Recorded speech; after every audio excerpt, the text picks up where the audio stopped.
Hello, everyone. This is Papa Bear. Welcome to Show Us Don't Tell Us on the L&M Radio Network. Oh goodness, it's Monday. Monday, depending on where you are, it's still Monday from Central West. Other than that, it's Tuesday midnight. Anyway, um, welcome. Thanks for listening. Mike Bejas, you're up, man. How you doing? I'm, Papa, I'm doing wonderful. How's everyone doing on this Monday? We're getting a little closer to Christmas coming up. We have a wonderful guest tonight, and I'll tell you what, I'm going to leave that to Skills to introduce. But everybody, just sit back, join us, and let's have a good time tonight. Skills. Oh, alrighty, very good. And welcome, guys and gals, to Show Us, Don't Tell Us. And it's great having you here on this fine, cool night. Could be worse. It's been snowing like crazy past few days, but thank God we didn't get a whole lot of snow, man. The east side got pummeled. Good heavens, man. Out east, I had heard they got up to 32 inches here in Ohio, out in Ashtabula area, and way out east they had a little bit of that lake effect. Why anybody would want to live out of there over there? You got to be out of your freaking mind, you know. But but anyways, we got a really awesome guest here and Show Us Don't Tell Us on Late Night in the Midlands Network. And by the way, folks, subscribe, man. For $5, man, you'll have access to a ton of archives and tons of knowledge, man. Tons of knowledge. You won't find knowledge like this in a library. Library? Wow, do people know what that is anymore? It's a Anyways, library. yeah, right. So, anyways, guys and gals, we got a really cool guest tonight, and his name is Stu. All right, and he has his own site, Money and Change, and this guy is awesome when it comes to economics and anything money. Good heavens, if you get a chance a little bit later on in the show, you want to call in with any questions, or if we can forward any questions to him along the way, provided we can see him in the chat room. Please do so. Anyways, Stu, good heavens, welcome to the show, man. Hey, Skills, how's it going? I'm finer than Frog here, man. Well, you say that I'm really good on economics. I normally do a disclaimer before I do my show on L&M Radio Network, which is called Money and Change. And I usually say the information contained in this presented material is from the posting of news agencies on the internet and are not necessarily the views or opinions of the owners of this program, especially Skills. Awesome. We're not responsible for and expressly disclaim all liability for damages of any kind arising out of use, reference to, or reliance on any information contained in the broadcast. The information provided is not offered as financial advice, financial planning, or for investment purposes. So you want to use all this information at your own risk. There you go. We do Risky that before business. each show because Yeah. I'm not an investment professional. I just kind of check the news that appears on the web from all over the world and kind of report that information to people that want to know about currency and certain things going on with banks.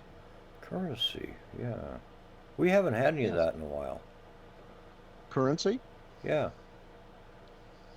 Yeah, since Oh, what, Yeah, when this 67? yeah, when they suspended the convertibility, it was silver. That was it. It ceased to be currency. Well, that's right. Yeah. Thanks to Richard Nixon. Yeah, buddy. You Tricky got it. dicky. And we went on the fiat money system.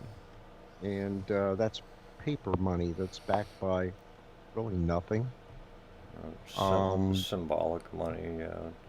Yeah. Value It's storage, monopoly money. if you will. Kind of like value storage, depending on how it's put together. If it's lent from a bank, no, it's created out of nowhere. If it's earned, it's like, see, you got kind of two kinds of money that's getting mixed together. You know what I mean? You got it. And when times get tough, people start investing in gold and silver and platinum. Yeah. And that's what's happening right now. A lot of things that I cover on Money and Change are a lot of current information, and I go to about 22 different news sources from basically all over the world every day to do a 1-hour show and we pre-record that on Thursdays, and it plays back at 8 o'clock on Sunday nights. Well, I'm glad you could And, make it with us tonight. I really am.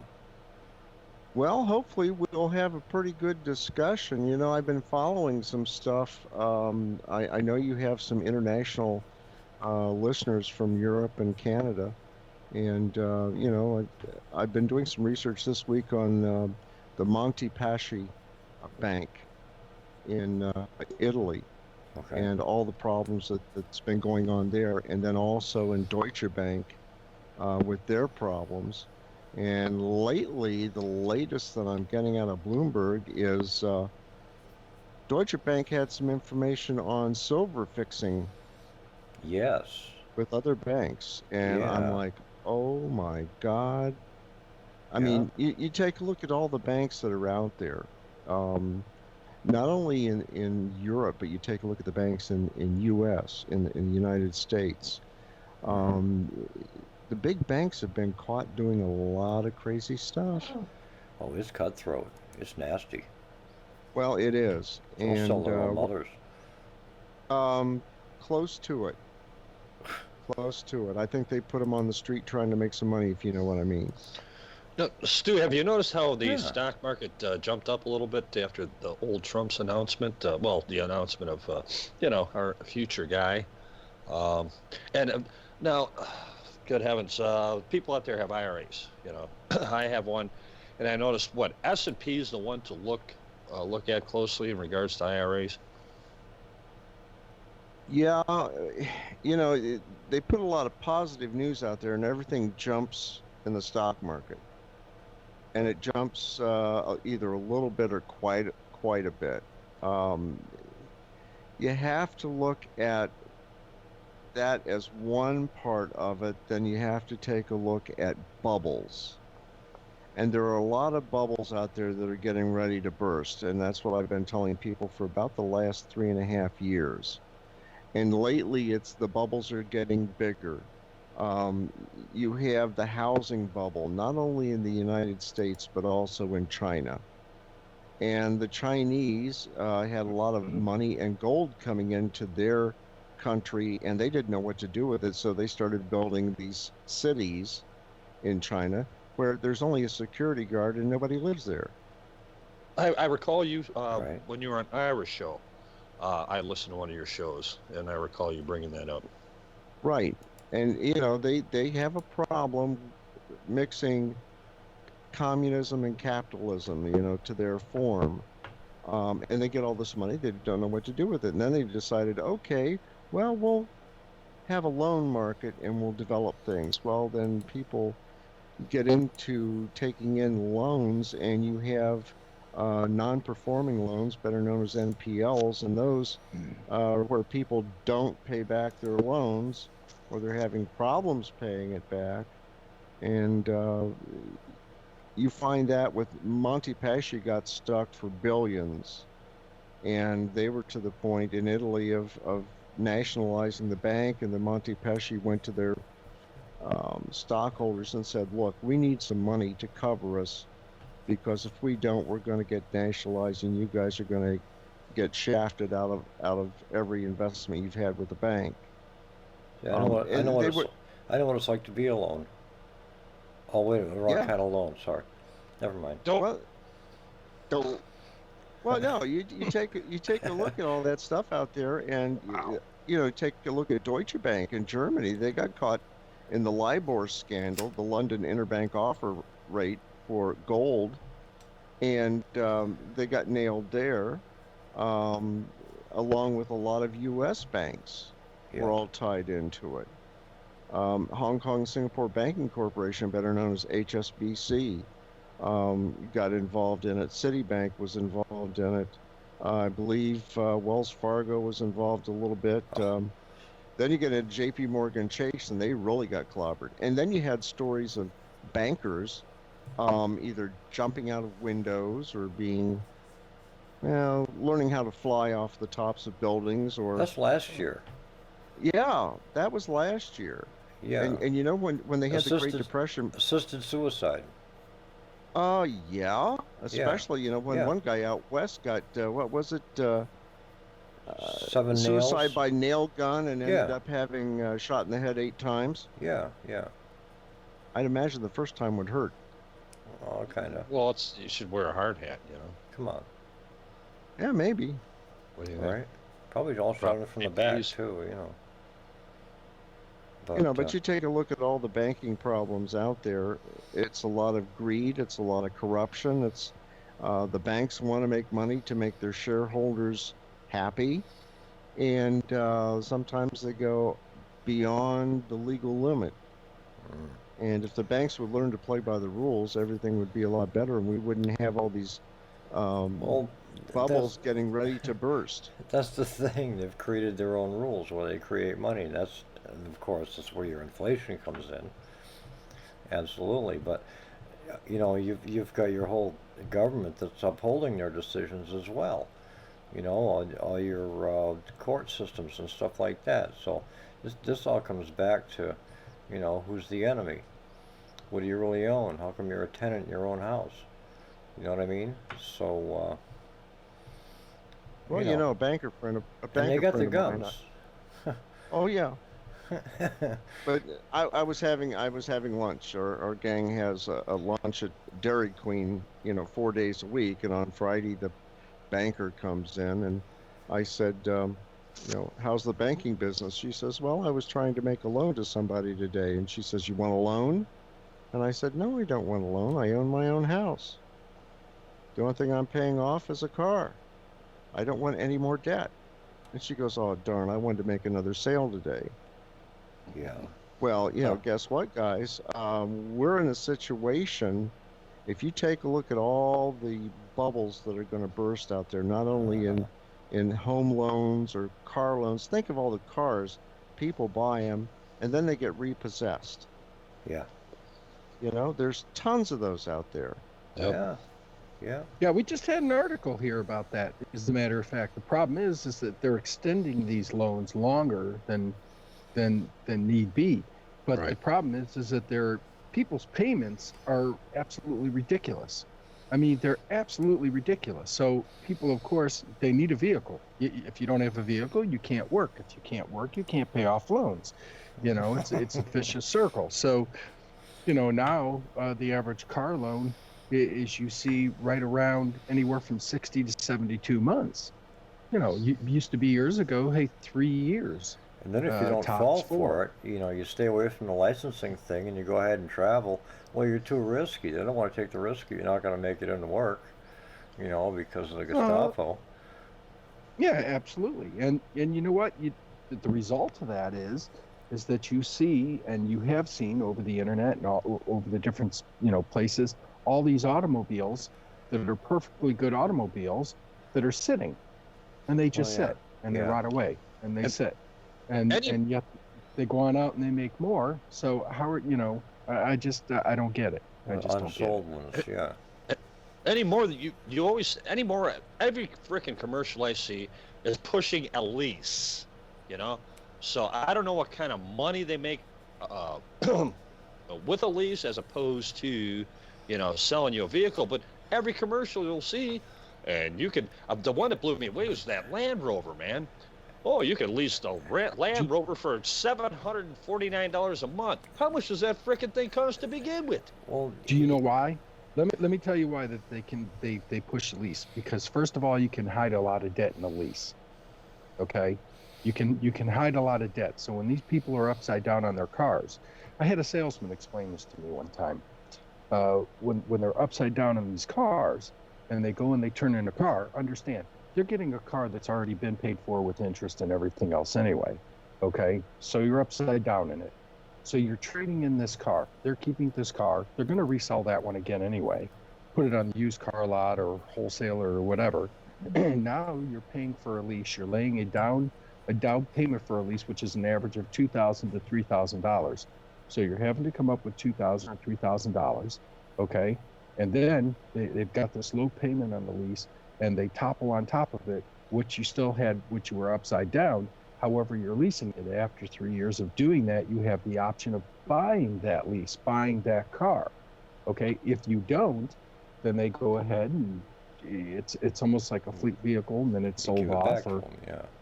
you give it back, and then you have the choice of leasing again. It's a vicious circle, and it's kind of sick and disgusting. But Well, no, it's you a know, business write-off. well, sure it is, but you have to understand within that lease, you also have to stay within the minimal amount of miles that they allow you to have, and you have to return the leased vehicle in a condition which is suitable to them. So it's Yeah. We are a society of debt. Yes, sir. oh, You got absolutely. that Everything is right. everything is based on debt. The dollar is based on debt. The dollar is debt. And the dollar is not going to be worth that much if the bubbles start bursting. Well, the bubble is going to start bursting. The bubble's been bursting. It is. Everything that Well. we've done, think about it, even in 2008, 2001, every time we make a bubble, the bubble bursts. This is the problem. It's a vicious circle. So I'm hoping sooner or later we change all this. See, it all comes down to the reserve currency, right? Right. And if the dollar loses its footing as a reserve currency, which it apparently has, because now it's the yuan, right? It's in the And- basket. Yeah. Okay, it's in the basket. So I mean, it lost the footing that it had. So it's not like it's dominant anymore. So what happens if we decide all of a sudden we're going to go ahead and spring what we know on the Saudis? We're going to make it public knowledge. It's not going to go well. You know what I mean? Well, nothing's going to go well. The Saudis are not nice people. But then again, they take the dollar. So, I mean, it's kind of why we're over there. They had the they you had know, the money to prop up the dollar. And now that the oil prices are down, they don't have the money. The Right. Saudis paid the royal family paid people. The regular Saudis, they didn't have to work. They just got a stipend from the government from the oil. well, the whole Middle East is like that, basically. I mean, Well, that's why they so- hire foreign Of it labor. right now, yeah. Yeah, but Stu's right. but I'm talking about the money humanitarian. is, I'm talking about the humanitarian deal in Saudi Arabia. but it won't matter. The Saudis have one asset that we don't have. Well, we do have, but we don't utilize, and that's the oil. That is their money. Boom, there it is. I mean, there's your dollar over there anyway. Yeah, well, we've got enough to cover that here. Believe me, we've got plenty of resources right here on our own land. We don't choose to do it that way, though. We choose to use something as a manipulation technique so we can, I don't know, control the currencies in other countries, other Yeah, it's called states. tanks and soldiers. Because and, actually, each country is a state, right? So France is a state, Britain's a state. Each one is an individual state. It's no different here. The only difference is it's part of the United States, and over there it's the European Union. Well, Right. but you have to take a look at it. The European Union may not be around too much longer. I know that too. It started with the Brexit. Of course, they were really never into it anyway. I mean, they never changed over to the euro. They still use pound sterling, right? Well, they'll take pound sterling or euro. Yeah. And a lot of the people that I've talked to over in London, they'll tell you, well, it's so many euros, and that's the way that they go with over there. Yeah. But you have the Italians with the problem over there with the, I believe it was Renzi, who was the prime minister, is Yeah. out. They Yeah. they don't really have a government now, France and is like that, right? some of it was Montepaschi's problem. A Wasn't lot that- of other. Isn't it France that's been without a government for about a year now? I don't know if it's France. I know that Holland has said he's not running, and so they're Yeah. waiting to see how they're going to handle their elections in France. But France has got a big problem over there with the Muslim enclaves. I just saw a video Yeah. on Facebook Germany, too. tonight where it looked like riot police, but they looked like they were plain clothes, were firing rubber bullets at a bunch of rioting Muslims in a no-go zone, and it doesn't get shown on the main news media here in the States. I mean, there's a lot of news out there that we're not hearing about. And, there's gold confiscation in India right now. We hear about the riots and stuff down in Venezuela, but you really don't hear about the government's action over in India, where they are saying we're going to take the big bills out of circulation and we're going to go to, like a credit card system with electronic money. And oh, by the way, if you're hiding gold, we want that too. And so the taxation people go out and confiscate gold. And this has just happened in the last couple of weeks. And so now they're back down to a bartering system back in the boondogs in India. And it's all because the government thinks that people are doing black market things with gold. And so now they're going to go to an electronic type of currency. You've got Venezuela. They had their money was worthless. They brought in some more money that was printed up. They couldn't afford to pay for that. India Now went they're taking, cashless. India's going cashless. Yeah. Yeah, they suspended all the larger bills. It's like, whoop, we're not taking those anymore. I can see an inherent risk, letting them go electronic, and that is the manipulation of it and everything else. And I mean, eventually the whole thing is going to crash. And what it does, I think that's exactly what you're going to end up with is, a bartering system again. Right. Who controls the money? Exactly. Yeah. Exactly. Exactly. That's the whole problem right there. The same incompetence that have been controlling it. But well, if you don't toe the party line, guess what? We don't put any money in your card. And we take it out. And you know what? And that's fine. But there's an inherent danger with that too. So you have to look at it from both sides. Even though, okay, fine, you don't toe the line, you don't do this. And after that happens so much, what do you have left? What is the only outcome that can possibly happen at that point? Think about it. Well, I mean... War. Well, that's the only thing that's the only outcome that can happen from that. First thing that'll happen will be riots. Yes, riots. And then you end up with civil war. That's right. Yeah. That's right. There is no other outcome.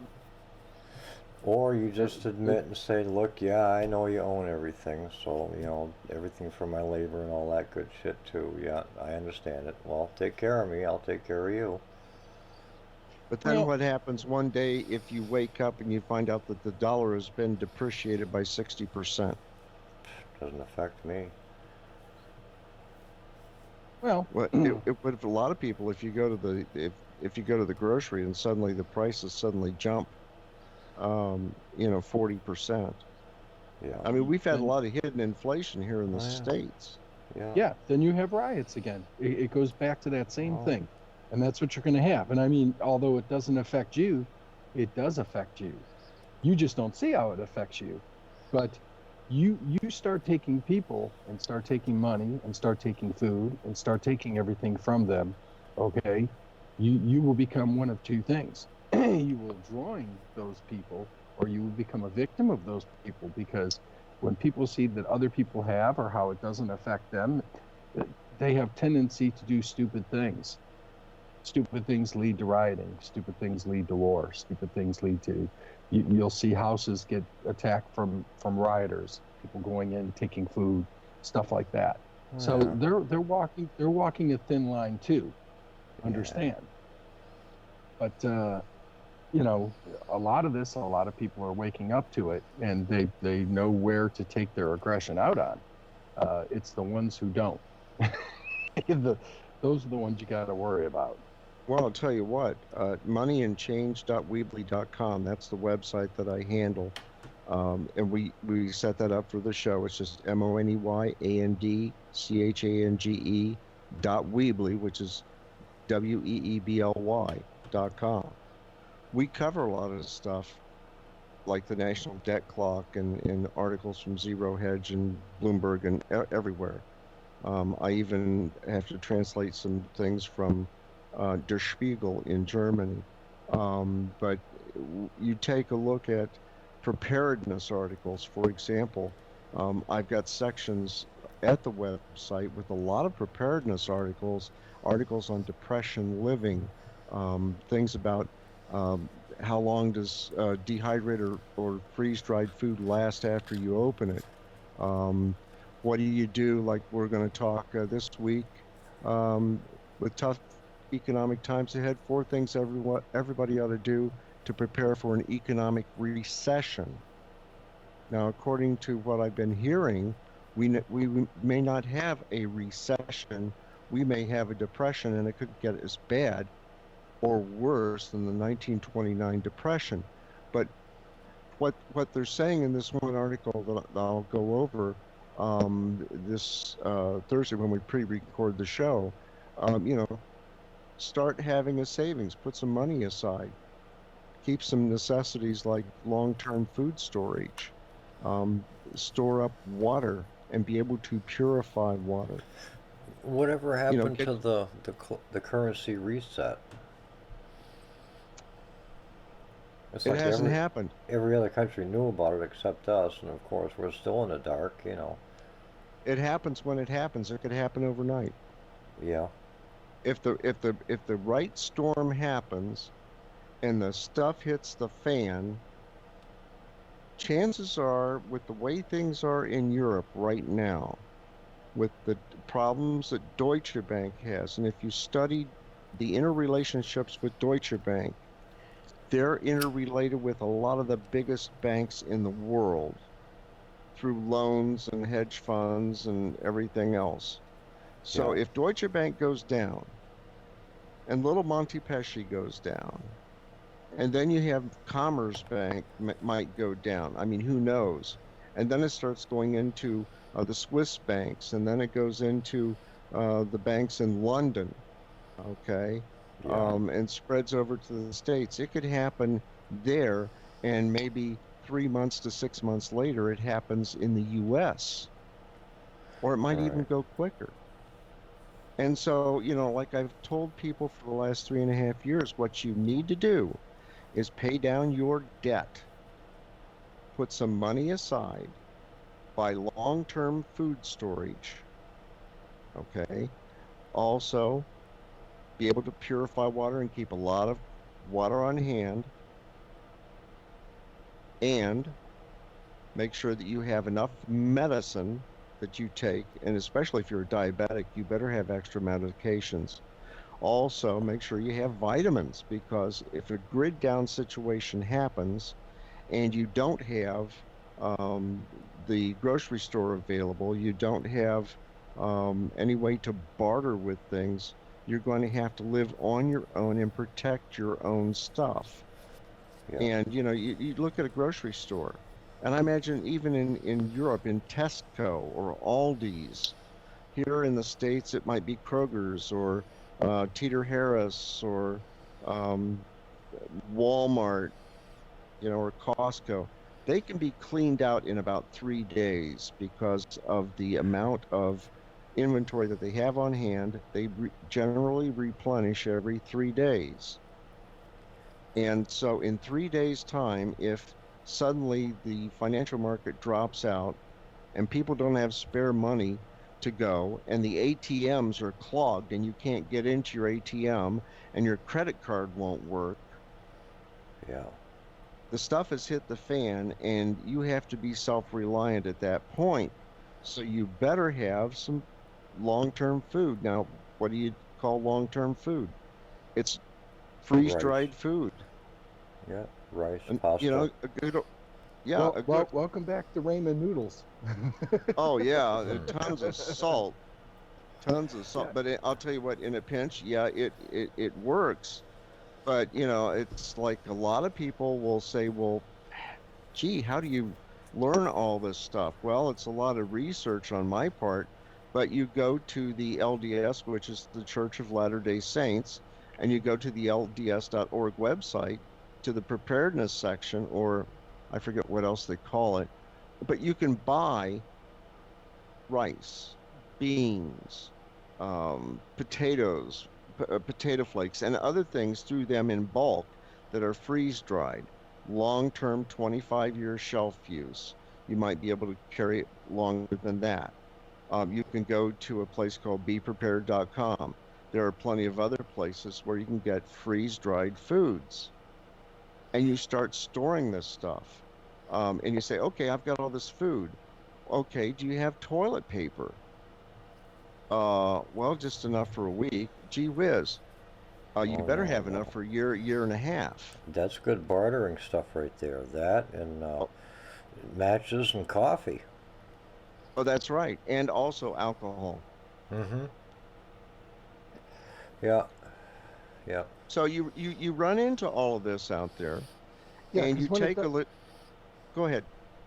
well, when it does crash, just understand, even if you have money set aside, and you have to take into account too that usually if you have something that is catastrophic like that, water, electricity, everything can go.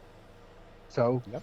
there goes the cash registers. There goes the gas pumps. There goes, I mean, a variety of different things could happen. That's right. And if it happens in the wintertime, a lot of people are going to freeze. Yeah. You know, I've got a kerosene heater for a backup.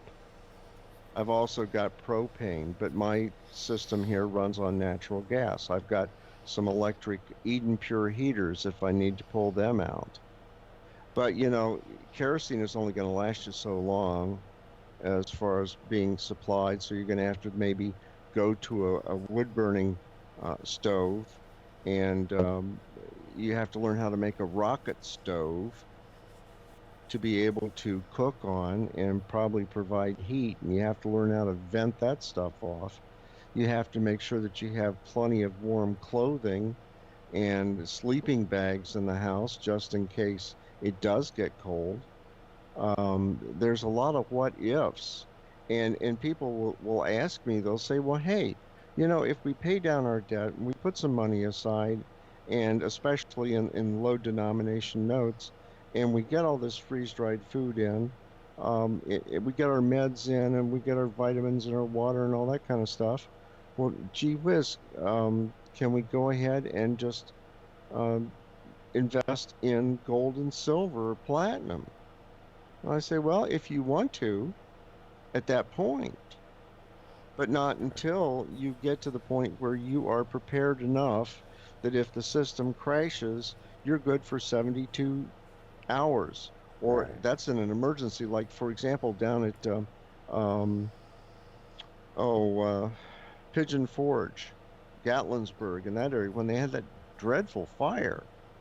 Yeah. Okay, people had to be prepared to leave. They needed a bug out bag and with food and water and everything else to get in their cars and get out. Well, in some emergencies, yeah, it's 72 hours for tornadoes and hurricanes. Past that time, you get into a financial crash, you're looking at months, half year, a year, or Yeah. 2 years to be prepared to handle the situation because the government's not going to help you. Well, For sure. you know, my question's always been too, and this is where I see things. Even if you have gold or silver, okay, great, you have gold or silver, all right. Who's going to know what to do with the gold and silver anyway? Think about It's that. barter. Yeah, It's okay, pure so barter. it's a barter. You don't own the grocery store, so you have to wait for who? The owner. The same with gas. The same with anything else. I mean, I think a lot of things are you're able to barter. It's not just going to come down to gold and silver. No. I think it's going to come down to a lot of different things. Well, I yeah, mean, like we said, toilet just gonna have paper to- and stuff like that. sure. That's good stuff for barter. Well, absolutely.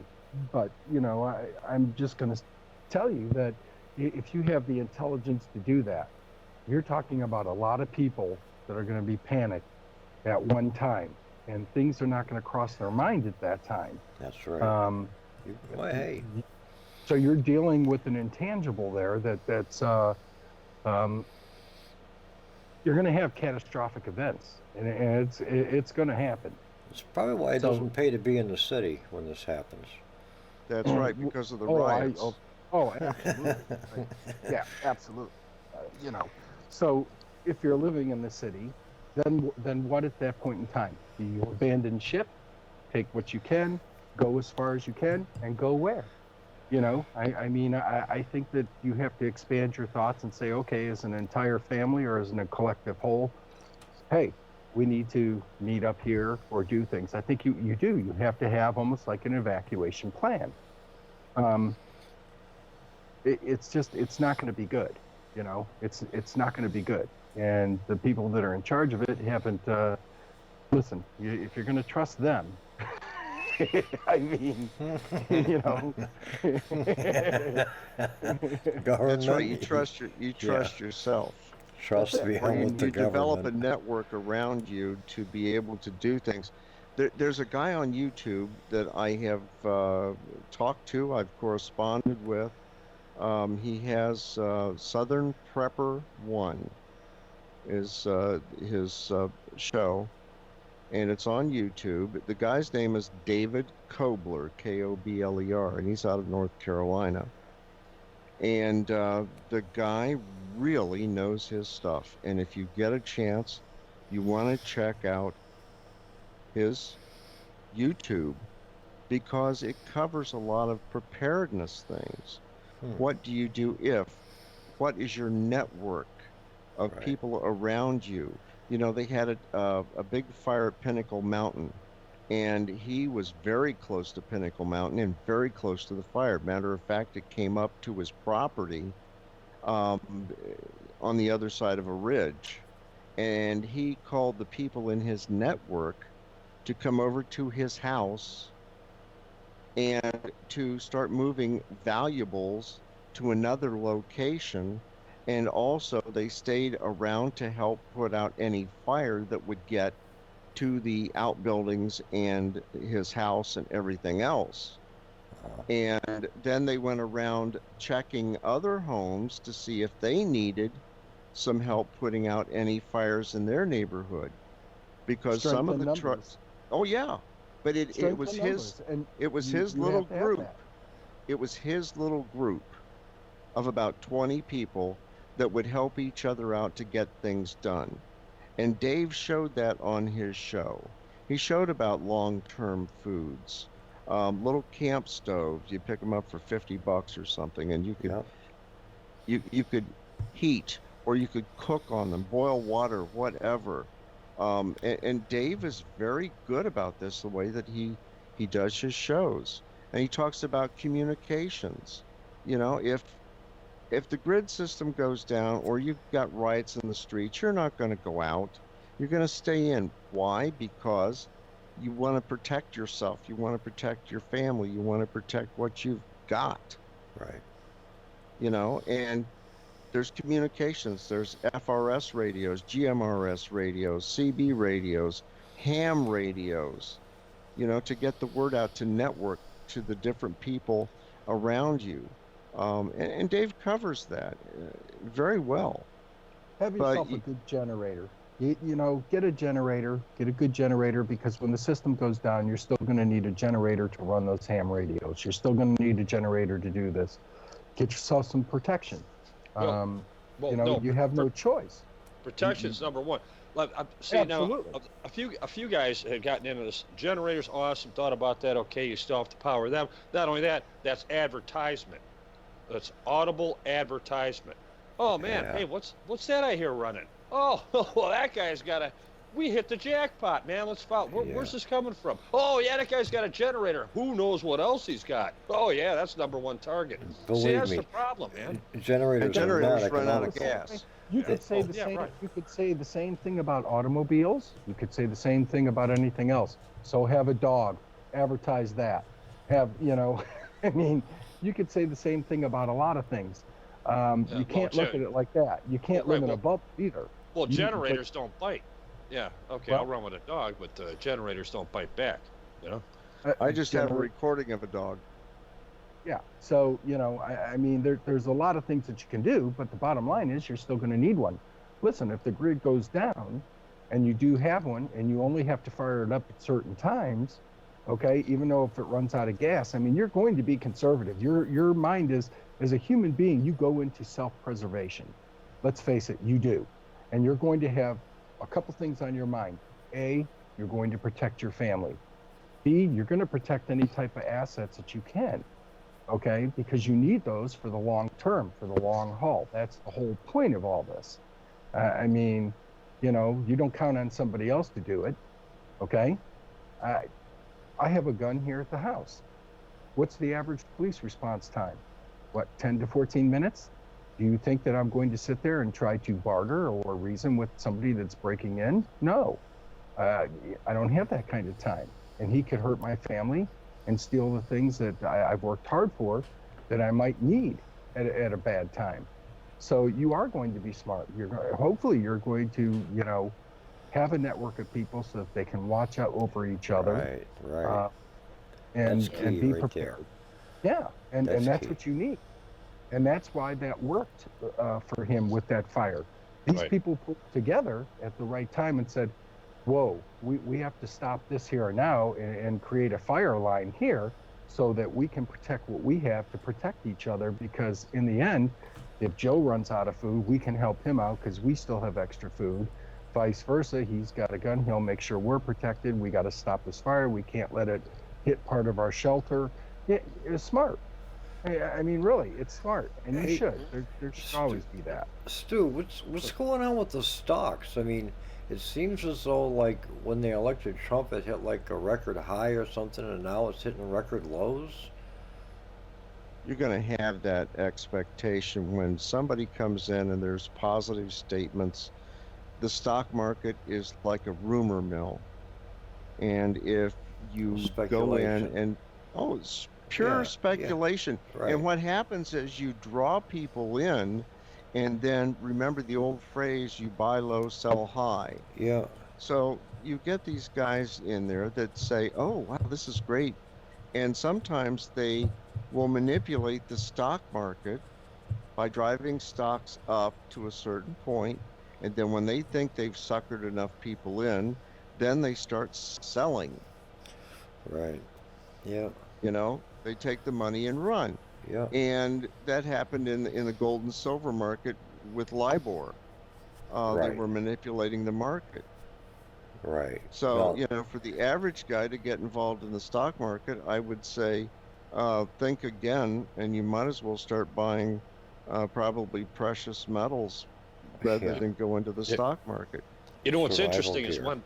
when I got involved in the stock market for the first time ever was after the October 2008 crash. And I thought, and my number one I went after was Ford. When that Ford stock fell, I says, I got to buy me some of this stuff. I think it dropped down to like $5 a share, something like that.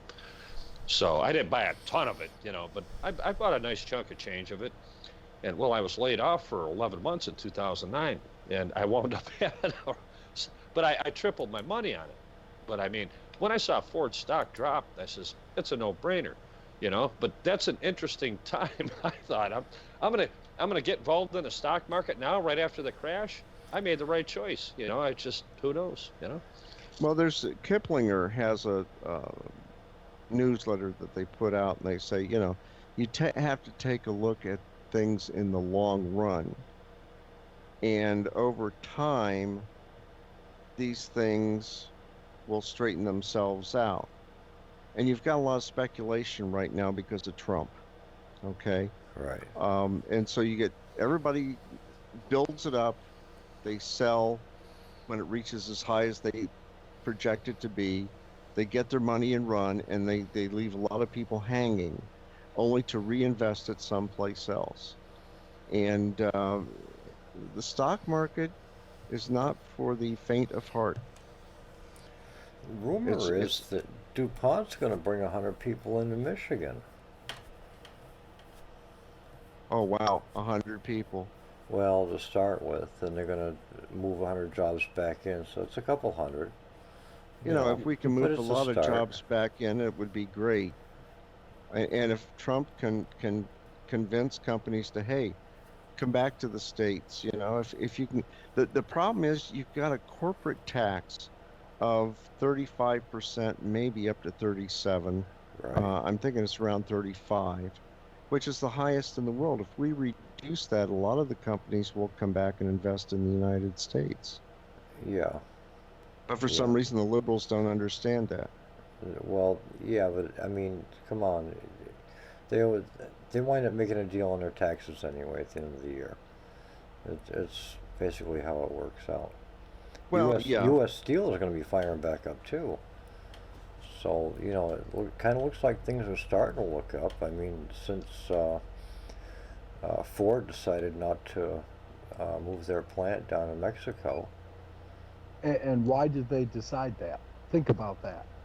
Well, it's coming back here, right down the street, Well, right 5 miles down the road from me. Well, there had to be Yeah, some but- sort of some sort of incentive. There was a kickback somehow. Yeah, there was an incentive, all right. He made it very clear to him, and he said, "Fine, go ahead, move your plant to Mexico, go ahead and hire down there, and when you try to resell those vehicles back on up here, I'm going to tax you, Well, and yeah. it's going to be painful."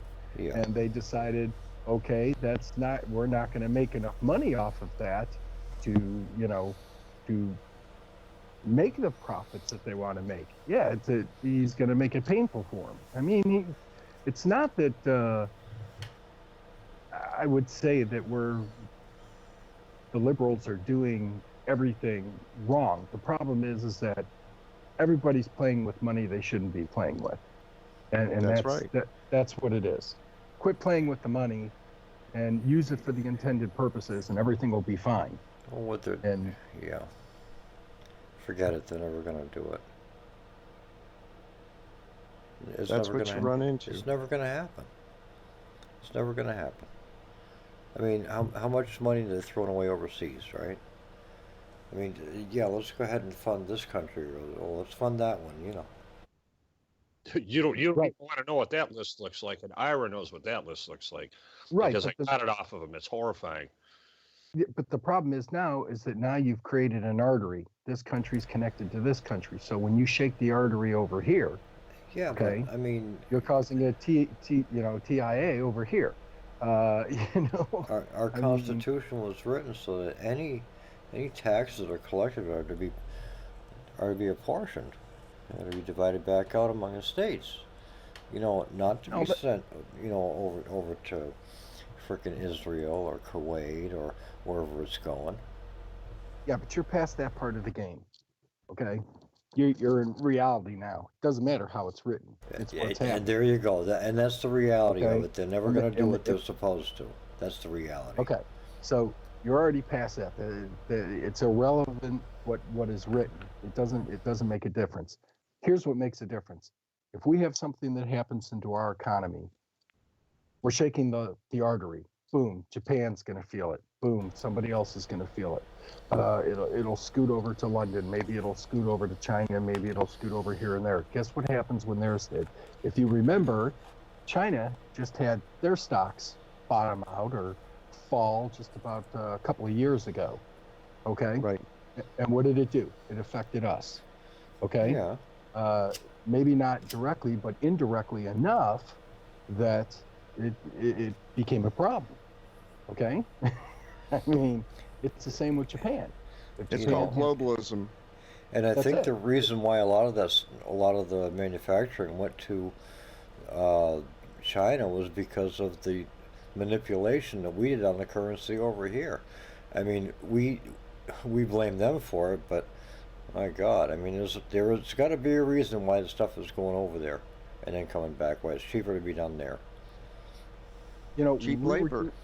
Yeah, when we were doing our business with inside the United States, and we were doing our business, okay, we were doing fine. And we got in, of course, there's always going to be export and import. And then somehow or another, somewhere along the line, okay, everybody wanted a piece of the pie. So Now that you have all these fingers in the pie, you no longer have pie. Okay, you got a mess. It's like Yeah, well, babies, the you thing know. is, once they all go through the central bank, that's it. I mean, you can adjust your prices anywhere you want and make it look right. It's all fiat. See, this is the problem we Yeah, have with Iran and Cuba and you know, Problem Syria. with a lot of countries.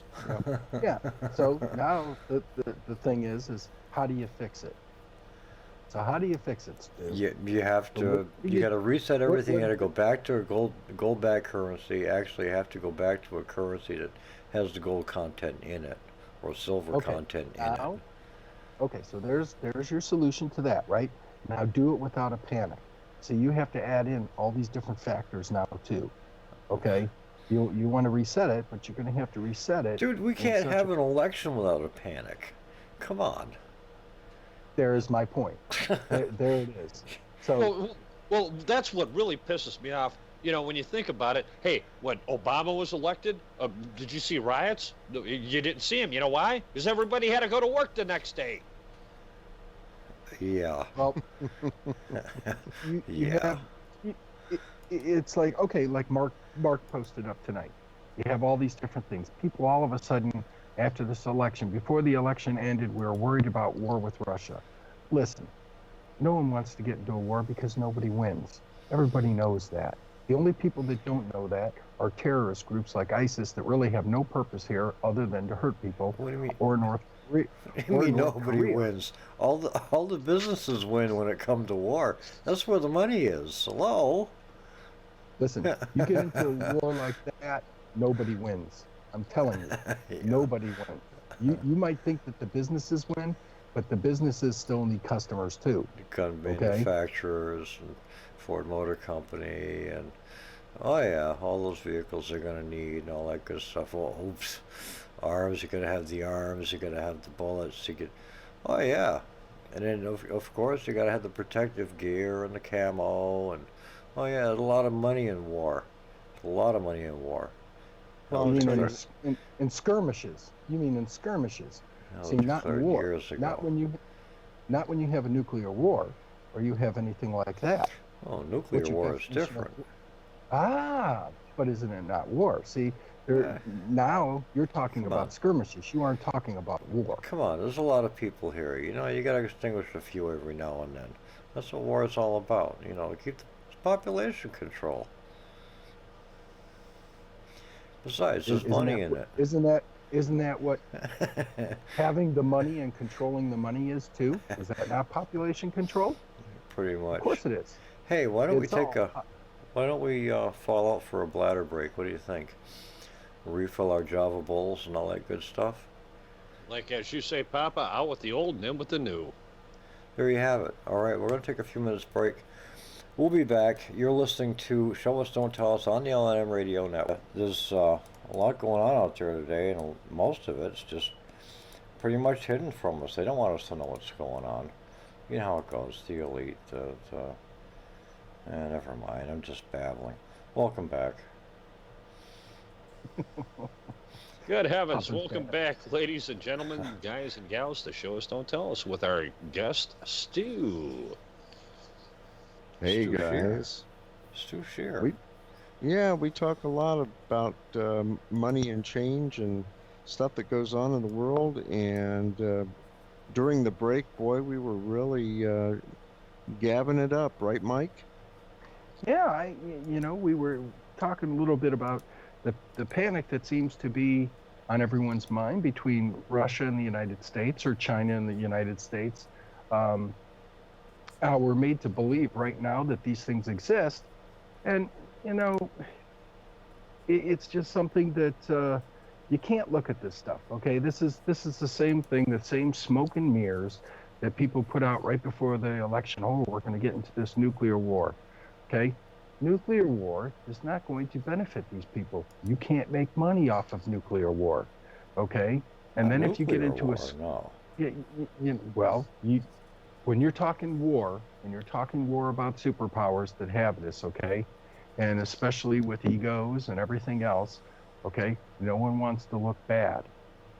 So with the terrorist group, you don't have that issue. See, you're going out to find terrorists, okay, and making yourself look like the good guys the whole way through. It's a whole nother level when it becomes nuclear. It's just nobody wins. So it's never going to happen that way. It's not. So the money factor there is not going to be an issue on that. So they have to make money a different way. And it's going to have to be through skirmishes or whatever else, because that's the only way they can make money. Or leave the southern border open. There you go. Yeah. I mean, yeah. I mean, even the Obama government has allowed 26 jihadist camps to flourish in the United States in different spots, and they haven't done anything to stop it. There were reports that the border is so porous right now that the Border Patrol catches people, they have to turn them loose. Yeah. And so what happens if you got a few terrorists coming in to the southern border and suddenly going out through the west and setting fires? It's interesting. Porous, there's a play on words. Last time something was that porous, Noah built himself an ark. I mean, and prayed for water, right? Yeah. Pray for water. You're killing me. Right. Good heavens! Oh, that will solidify my. Yeah. Hey, Right. I'll tell you what. Now, Barry, that's where I get my humor for the Wrinkle City Gazette that I have on moneyandchange.weebly.com. Right. And I get a lot of jokes sent to me, and it starts that humor going. You're constantly thinking about some of the funny things, and when you mention Noah and his ark, I'm thinking, yeah, pray for water. Well, that means that the boat would be useful then at that point. Absolutely. That's right. Yeah. I saw where you were going with that one, Stu. Yeah. I mean, sick minds go together. I mean, there you have it. Yeah. But I'd always say, people would say, "Man, dude, there's something wrong with you," and I'd always say, "This was a jaw dropper. I barely adjust to my environment," and they'd be like, "Huh? Yeah, I said it." Say what? I just tell them I have dark humor. If you want to enter, bring your own light. That's it. So. Well, that's like a friend of mine that's out in Arizona. Lodge Brother sent me a video that his son did. He hooked up his house with Christmas tree lights and was playing music that was all computerized to flash the lights and so forth. And he said, "How do you like my Christmas?" And sent me that video that was on YouTube. So I said, "Oh, that's very nice." And so I thought about it a second, and I said, "Well, gee, I'm going to send him one of an Amish Christmas." And he said, this thing hit my mind. Okay, Amish don't have lights in their homes at night. Yeah. You're right. So I had this Candles. box in this email that I sent him, and it was colored totally black, and above it said Amish Christmas. Yeah. Unless it's the what is it? The Amorites or Amo? Then you would have the Amish glow. Yeah. The electric candle. Guys, real quick, I got an IM from a couple of the fellows at work on my shift. A couple guys were sick, unfortunately, at work, and the boss called a couple of our guys in. I wasn't able to make it because due to the show. But anyways, Jonas and Slow Joe out there at the mill, man. You're listening to our show. Awesome, man. Enjoy it. If you have a little bit of entertainment value to it, you're good to go, man. But hey, thanks for listening, guys. Go ahead, man. I had to throw that out there. There you go. This is being broadcast. Although we've got You're a people Mason from too, aren't you? Who? Are you a Mason or Scottish Rite or? Oh, well, yeah, you might say that. I'm what they call a third degree in the Blue Lodge. I'm a past master, and then I'm also a 32nd Scottish Rite. I was in the different levels of York Rite, which is another part of it. And then I'm also a Shriner. You know, one of those guys who puts on a little fez and My rides a uncle little was a motorbike through the Shriner, crowd. yeah. I wouldn't know that from entering the inner chamber to the middle chamber. I wouldn't know anything about that stuff. Oh, you wouldn't? No. My uncle was a Shriner. No, it'd be good to see you up there working, brother. I could just say They that. did a lot of good things. Well, they do. There are a lot of worshipful. different. Well, there are a lot of different levels. I'm also, luckily this last year, I was invited and voted in to Allied Masonic Degrees, which is a research group.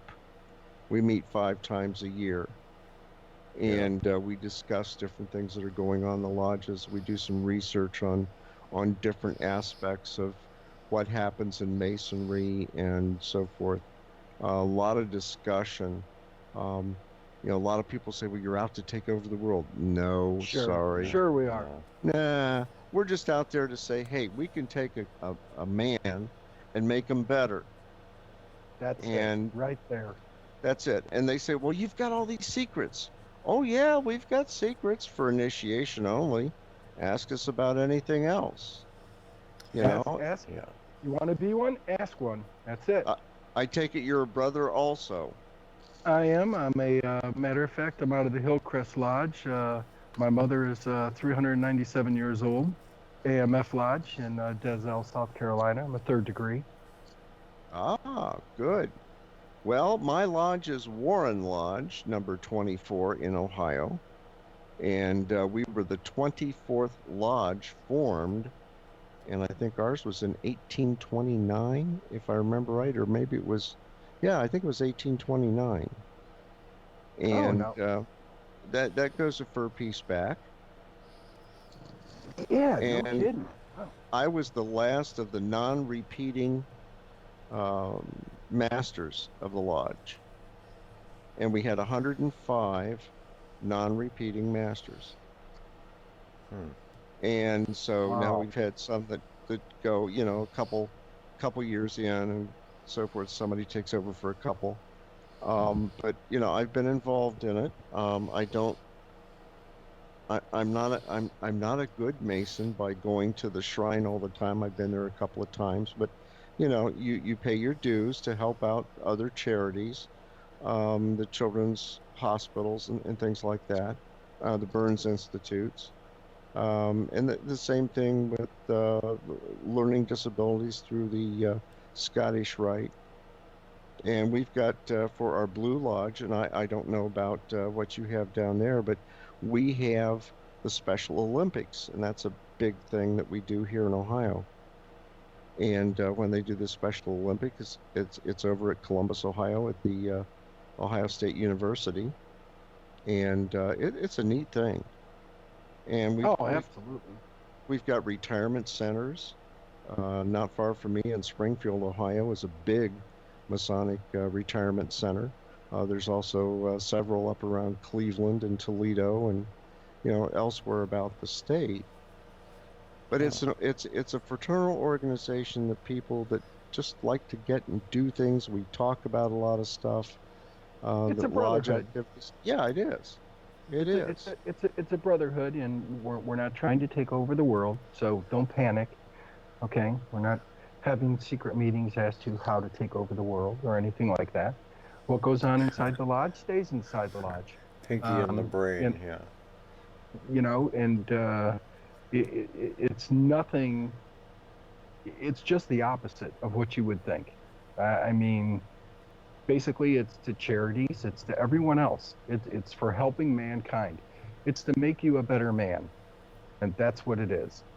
Now, the Apostle Paul was a Freemason, right? I don't know. That's a good question. I don't know that whether Paul was a Mason at one time. Now, Paul was Saul at one time. So I was going to say that's a Peter Kling question, but yeah. because Yeah. Saul. Saul, yeah. Saul was that's right. Saul wasn't a very good man at certain times, and it He wasn't wouldn't have been until- voted in then. No, If he wasn't a good guy, he wouldn't have been voted in. and when he was knocked off of his mule, is when Saul became Paul. So, Yeah. and When you started to and- see and- things more clearly, yeah. well, yeah, are you kidding? He was given a set of spectacles that basically came right down into him. So, but anyway, Masonry is, you will know a Mason. You will know another Mason out there. If you're in trouble, you will know another Mason. There are ways to tell. Yeah. Yes, and there are ways to tell. We always say Masons are brothers that can find each other in the dark as well as in the light. It's a good organization, and it's a brotherhood that has carried me many years and brought me a lot of clarity, and it can do that for people, and that's the one thing that I can really say. Now, if you've committed crimes or anything like that, you're never going to be one. We really frown on that. We like us to be upstanding, upward and outright as individuals. So, but it's great. It really is. It's a wonderful thing, and it gives to charities, and everything that it's done. It's helped a lot. Children with burns and everything, just like Stu said. It's good stuff. Yeah. Yeah, See, and I'll people- tell you what, if you take a look at who makes up a lodge, okay, we've got people that were former bankers, former teachers, electricians, CNC operators, civil servants, just average Joe walk of life, and you go into a lodge and you're just a regular brother in there. It doesn't make any difference if you're worth $1 million or several $100 million or just 50 cents. It doesn't make any difference. When you go into that lodge, you're a brother. When you go out of that lodge, you go back to your regular life, but you still treat people as if they were brothers. On the level. And by the square and by the plumb.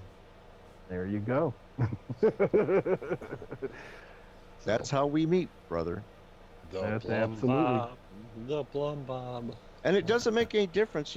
They say, well, oh, it's only for Christians. No. If you go into a Masonic lodge and you have some of the lodge members are Jewish, some of them are Christian, you would have a Bible on the altar in the center of the lodge room, and you would also have the Talmud for the Hebrew religion. And if you have Muslims, then you would have their book there, and you could have as many as 5 holy books or more on that altar if the membership Quran, is there. everything. Oh, yeah. Absolutely. Because Masons are all over the world. Absolutely. They're all over the That's- world. But could you imagine having to adjust the Bibles according to whether or not you're an entered apprentice, fellow crafter, master mason? Yeah. That would be a trip, man. Only a mason would know what we're talking about. It would be It's- total chaos at that point. It wouldn't work. It wouldn't No, work. there's not enough room. No. It's interesting, but if you want to learn about masonry, guys, if you really do, our lodge has a website, and it's called masonicvision.weebly.com. And we have our lodge newsletter in there. We have videos about what it is to be a Mason, how to join the fraternity. And it tells everybody about Masonry. It tells what we do, and it's called masonicvision.weebly.com. And how in the heck did we get started on this? I thought we were talking about finance. That's Well, we all are. Mike, It was that's my- Mike's it was- fault. Oh, somebody it was my slipped it in there. That was Yeah. my fault. I That's okay, brother. I apologize, but it's No, you don't. kind of. You're right. I don't. No, you don't. He's absolutely right. He knows. Papa knows me all too well. You're right. I don't. No, I thought it was very interesting because it does fit in a little bit with the finance that, people do think that they take over the world and everything else. Just one of those rumor things again. And when Skills sent me a message today telling me you were going to be on the show and you were a Mason and beyond, I was like, oh, wow, cool. All right. So Masons get excited about that. We do, and we have our meetings and so forth. But, you have to understand one thing. In the United States, there is no big super grand lodge. It's all based on the individual states. So you have the Grand Lodge of Ohio, you have the Grand Lodge of Virginia, the Grand Lodge of Massachusetts, and so forth. There is a national monument in Washington, D.C., but they don't control what the states do. And No. each state has their own ritual. Yep. Well, just to cover it real quick, in South Carolina, you basically go through your first degree, your second degree, and then you become what they say you do a proficiency for your third degree, which shows that you know everything. And like in Ohio, I'm pretty sure that you automatically go through your first, second, and third degree. So they can run things differently, which is good. We have proficiency. You have to give back your exam for the EA, the entered apprentice, and then you go through your fellow craft initiation. You give back your fellow craft, and then you go into Master Mason. You give back your Master Mason degree. When you give those back, then you're advanced, and when you get to the Master Mason degree, and you have to give it in front of the lodge to show that you're proficient, then at that point, then a vote is taken, and you're now truly a Master Mason, having gone through those three. Now, if you go into York Rite, on the other hand, you might have 16 or 18 degrees that you go through there. If you go through Scottish Rite, they have a lot of degrees there, and it's all performed theatrically. I mean, some of it is really, really beautiful that's put on. It's done all by memory. Okay. Yes. It's really neat. And one thing I didn't tell you, I'm also Knights Templar. Oh, wow, cool. Yeah, but it's like I don't get involved that much because Blue Lodge needs me more at this point. I'm also trustee and treasurer, and it's one of those things that, yeah, we're trying to grow the lodge, and so Blue Lodge needs me more than Scottish Rite in Dayton, Ohio, or the Shrine in Dayton. I mean, there's a Masonic event in any state or in any county going on just about every day of the week. You can find some group going on to get involved in. And if you want to have fun as a Shriner and drive one of those little motorcycles or the big motorcycles, or the go-karts, or the semi-trucks, guess what? You have to pay for those yourself. And one of those little semis that you cram your body into, Yeah. and you have to have a trailer to haul, those are about $22,000 a piece. You have to pay for that. Yeah. And when you're done with it, you can sell it off.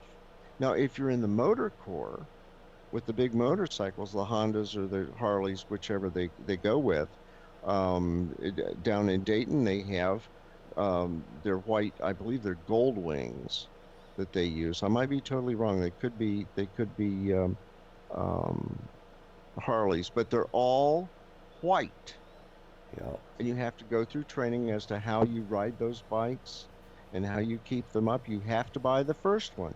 Then you can trade it in and lease the bikes from that point on, but you have to have that first initial investment. And the guys dude them up, and they like to ride them in parades. And when the grand potentate says, hey, there's a parade in Cincinnati and we're invited, you get 200 people or more that are Shriners going to participate in a parade. And there's only two conditions.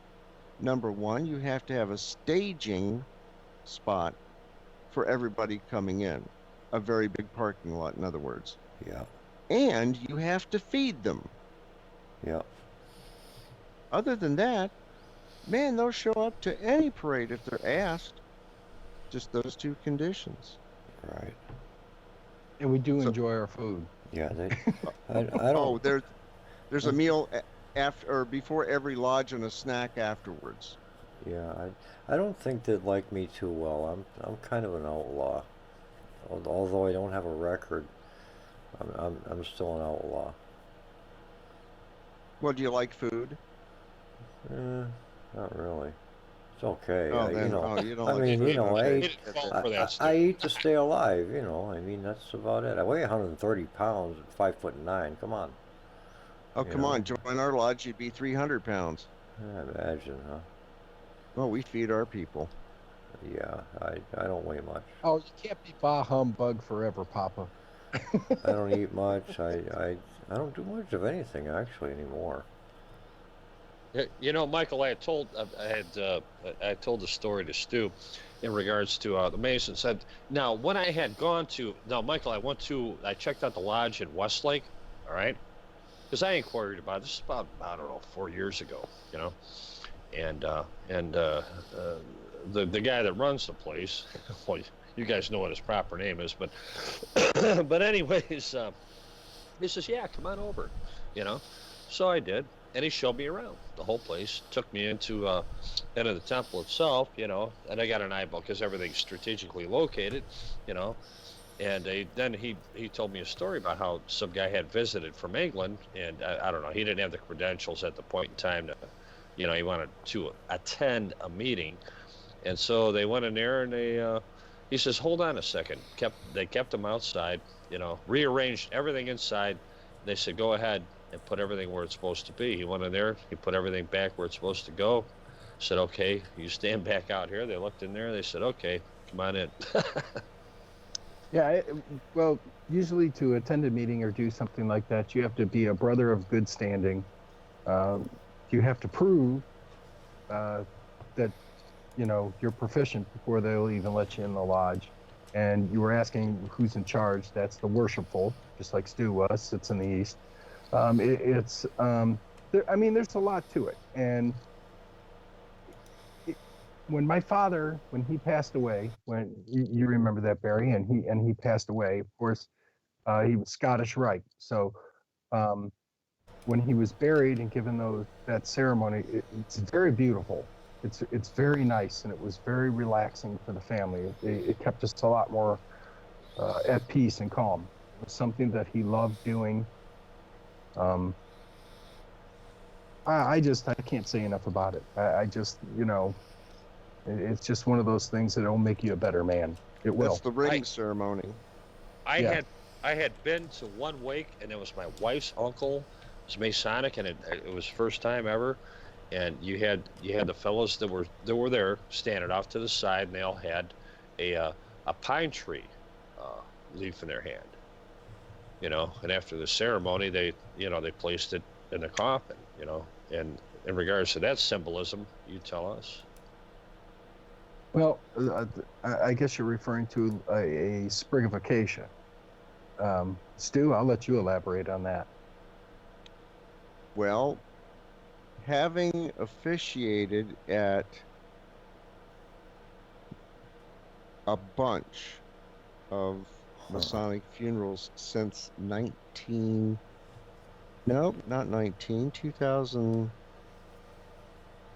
when was it, 2006. I was master in 2005. And I had 13 funerals to do in 1 year.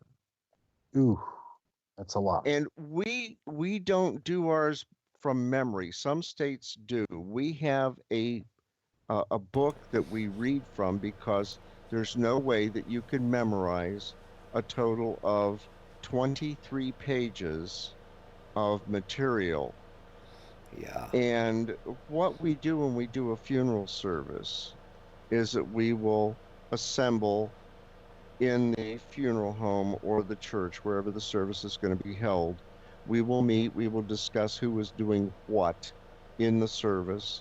At that point, we will have our aprons on, and some are fancy lodge officer aprons, or I have one that I purchased, which really looks good, and the people in the Grand Line for the state, they look at it and go, "Are you a Grand Line officer?" No, because mine is a little bit different than theirs.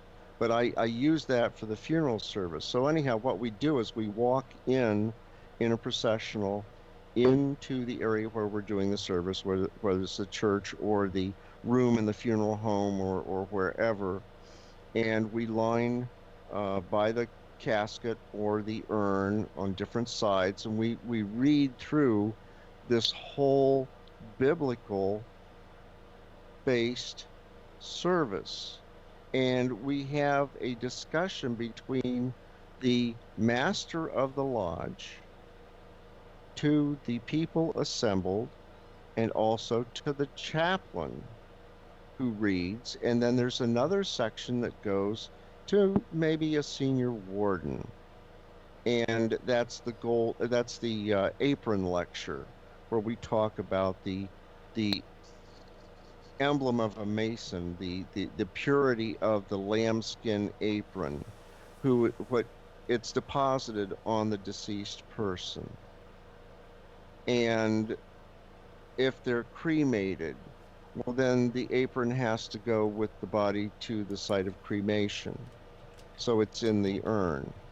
But we talk about that. It's a conversation, and we're expressing our loss for our brother. We're expressing to the family, hey, this is where the guy has gone.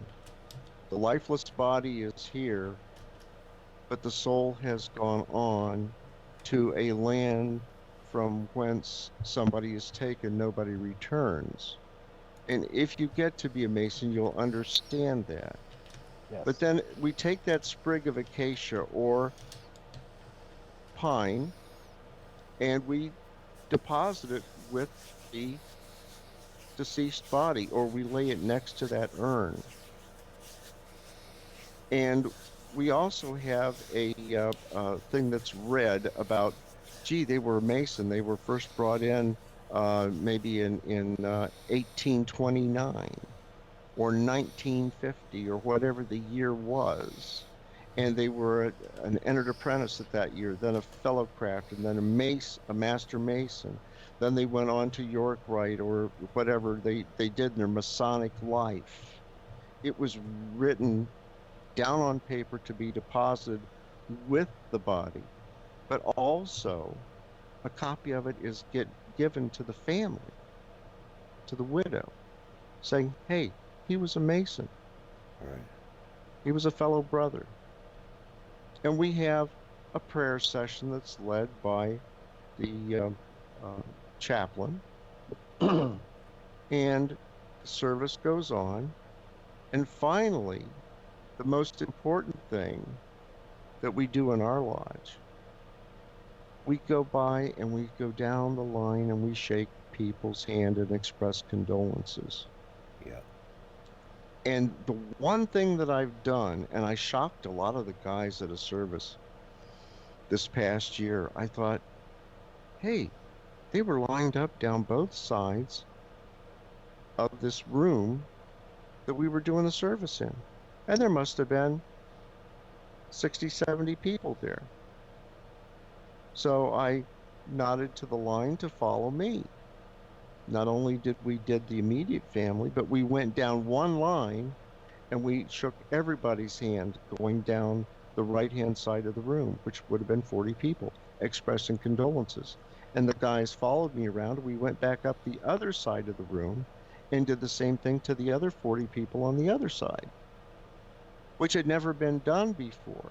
But what you have Here is a fraternity that's saying, please accept our condolences for your departed loved one who happened to be a Mason.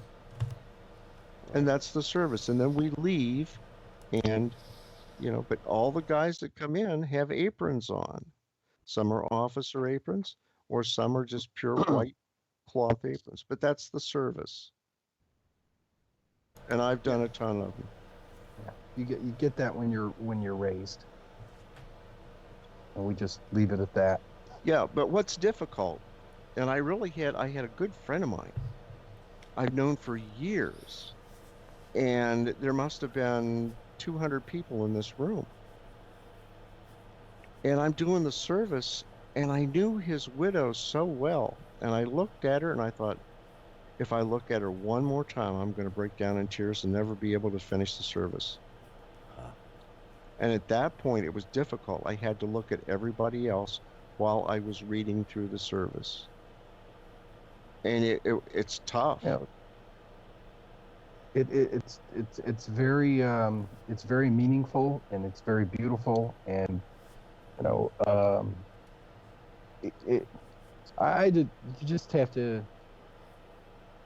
have to go in, you have to experience it, and you have to go through it and finish it. I know people that have gone in, as apprentices, and then they stop, and I try to always coax them on. No, keep going, keep going. Go to fellow craft, get your master mason, go on, keep moving on, because some people will go in and then they just don't come back, and it's just like, okay. But it's a wonderful brotherhood. Stu, let me ask you, when did you decide to go into that? Did you have a relative that currently was a Mason, or you just... There were never any Masons in my family. I'm the first. Okay. What happened, and I'll tell you what happened. I was on AOL in a chat room, and I was chatting with some people, and this one guy says, did you know I'm a clown in the shrine? I said, where? And he said, I'm in Pennsylvania. And I thought, oh, that's neat. And so later on, we got into emailing back and forth and so forth. And he said, well, here's my phone number. Give me a call. So I called him, and we got talking about it. And I said, well, we have several Masonic lodges in Columbus. And I don't know whether or not I would be accepted or anything like that. And he said, I'll tell you what I'll do. I'll write a letter of recommendation. That'll do it. And you have asked me, so I'll write a letter of recommendation to the state lodge, to the Grand Lodge of Ohio. I'm going to guess this real quick, Stu. What year? 95? 96? Oh, I feel like that some days. I'm 68. No. Wow. Oh, man. You're killing me, Stu. No, what year did that unfold? 95, 96? At a ballpark? Roughly, that would have been about 2001. Okay, all right, go ahead. And so anyhow, I was sitting in my cubicle at the central office where I worked in Columbus, and I get this phone call. And this guy says, well, my name is Mark so-and-so, and he says, I'm with the Grand Lodge of Ohio, and we just received a letter of recommendation from a shrine clown in Reading, Pennsylvania, understanding that you want to become a Mason. Which lodge would you like to go into? And I said, well, I just received a promotion, and I'm heading to Dayton. And so I have to relocate and so forth. I'll get back with you. He said, that's fine. So I went and I looked at the lodges in Dayton and so forth, and the big Masonic Center, and I thought, okay, I'm working downtown. Do I go to that one or this one or wherever? And then I thought, no, I'm living in my own hometown. Why would I want to do that? Because I'd have to drive back and forth all the time for meetings. So I figured, okay, I'll just go to the one in my hometown. Right. So I called Mark back and I said, hey, I would like to go to Warren Lodge. So they wanted to interview me. So I went down to the lodge about 7 o'clock at night, and this bunch of people come in to interview me. And they said, "Who the heck do you know in Grand Lodge?" And I said, "I know this. I know the Grand Secretary." Okay. Oh my God! From that point on, it was like, "Hey, join this, join that, join." You know, it's like, Right. who do you know? You know, it's. Right. But you know, I mean, that's how things go. And I got to know a lot of people. Um, yeah, there was a little memory work, and my memory's short enough as it is. So anyhow, I got through it and went up the chairs from what they call junior warden to senior warden and then to master. And there are like 7 different positions in a Blue Lodge, and you really want to start at the front door as Tyler or at junior warden or senior warden, or junior deacon or senior deacon, something like that, to learn everything about it, because there's an experience that you go through in lodge. And if you went to England, for the people that are listening over in England or over in Europe, a lot of the European lodges are like that. They have their own meetings, and in some lodges you're only allowed to have maybe 27, 30, and then you have to form a new lodge. I think that was what was done in England back in the 1700s. You know, and at one time, believe it or not, the Masons were Catholics. Yeah. And what happened was, back, I don't know, when was it? 1600s or something like that. Pope Clement wanted to be a Mason, and he was a little bit corrupt, so the Masons said, "No, we don't want you." So then he made it illegal for a Catholic to become a Mason. Huh. Yeah, that goes way back. So anyhow, I mean, that's a lot in Masonry, and there are a lot of people out there that know a heck of a lot more than I do, but there are tons of Masonic organizations. If you ride a motorcycle, hey, they're not Shriners. There are other groups, grotto groups that meet. You know, a lot of different people that like to do different things. But they're all brothers in the fraternity. So that's my Masonic life. That's odd. I mean, my uncle was he was with the Masonic Lodge, a Freemason, and he was Catholic. Sure. Yeah. But you know, back to Pope Clement, he said, "No, you can't do that." Right. But in the Masonic Lodge, it doesn't make any difference if you're Buddhist, you're Right, Jewish, okay. you're Catholic, you're Gotcha. Pentecostal, whatever. As long as you believe in a what, Mike? Greater being. Well, Right. you do. You have to believe in a supreme being, Right. Yep. and that That's supreme what I was being, told. The Creator. Yeah. Yeah. and Yep, you have that- to believe in that to get in. Once you profess that, and you know, that's Oh. going to be one of the questions asked when you go in for an interview. Yeah, But- and we do interviews, and then they do investigations. Yeah. So I mean, it's but you know, they want to know what kind of a person you are, and you. So for me, my father-in-law was a Mason and wrote a recommendation for me, and then of course they found out that my father was my father was Scottish Rite, and you know, I went through everything, and of course I've never been in trouble or anything. So for me, it was pretty much it's been a wonderful trip. That's all I can say. It's been So great. How You you And were holding of up? I keep- lawful age and properly vouched for. How I you, absolutely was. yeah. How you How holding up, old and- were Stu? you? At that time, I had gotten out of the military. Let's see, I had to be 20. 6. No, I was older than that. I want to say 20, Eight. 27, 28. Yep. And you know, matter of fact, my father-in-law raised me, so it was an honor, and it was, you know, it was good.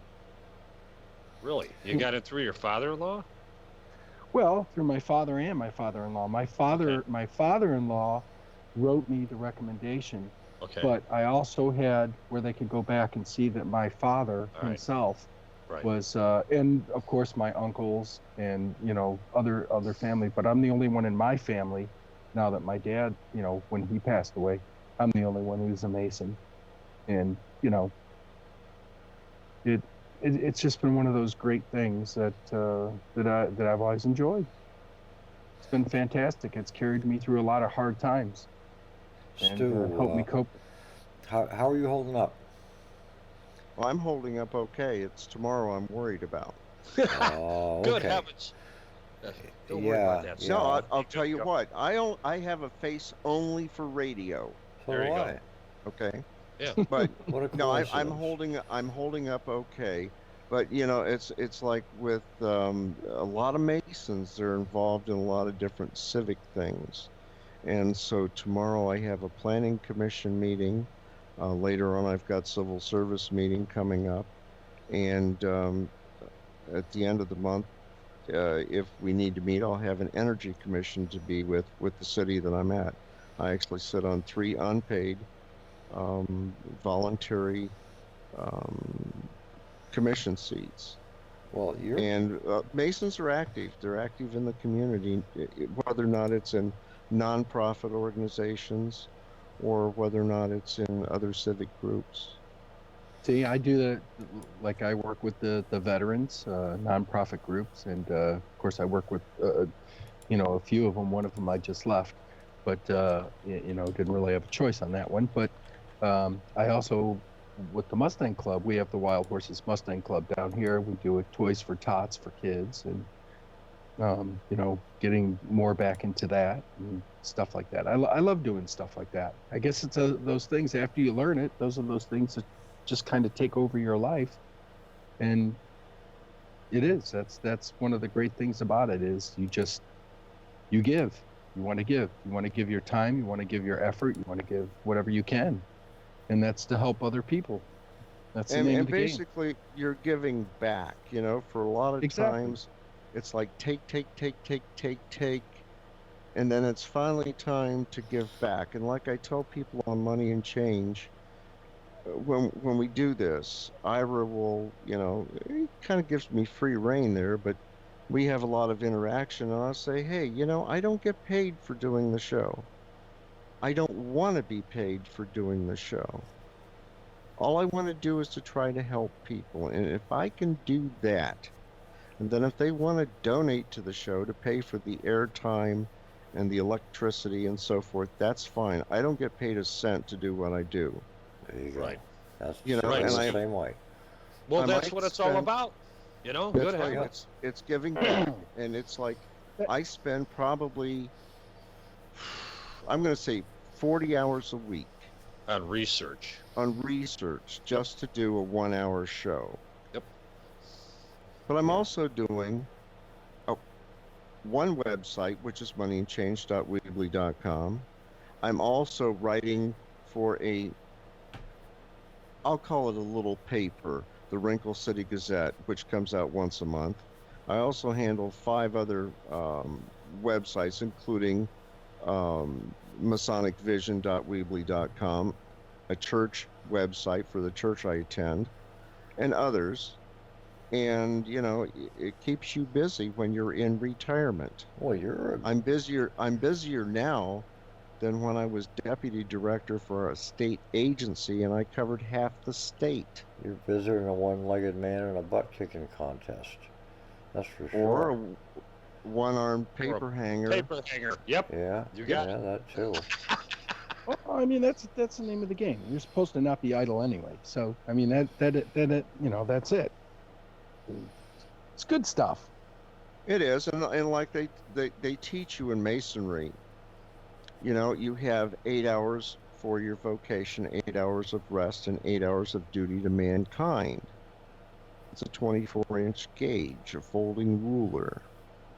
I think I can divulge that, right, Mike? Yeah, that the tools have nothing to do with the other sacred things, I should say, that we do. But that's what it's supposed to be. 8 hours is donated to family and 8 hours is donated to rest and different things, and that all falls into a category. 8 hours to work, 8 hours to, you know, it is important, and that's how we're supposed to balance our lives, is by that. It's a clock, but it's just under a tool of how we live our lives, and that's the way it's supposed to be. And you never cheat anybody. No, Well, no. no. That's for Because sure. we do have investigations, and if Yes. somebody has unmasonic conduct, they are investigated and they can be brought to trial, and if guilty, then they can be kicked out of the organization, never to come back in again. Uh-huh. You'll know because their picture will be backwards. You won't see their face anymore. It's very funny. They will not take it off the wall if you've been a past master, but they will turn it around. We don't have any pictures like that. I've seen one.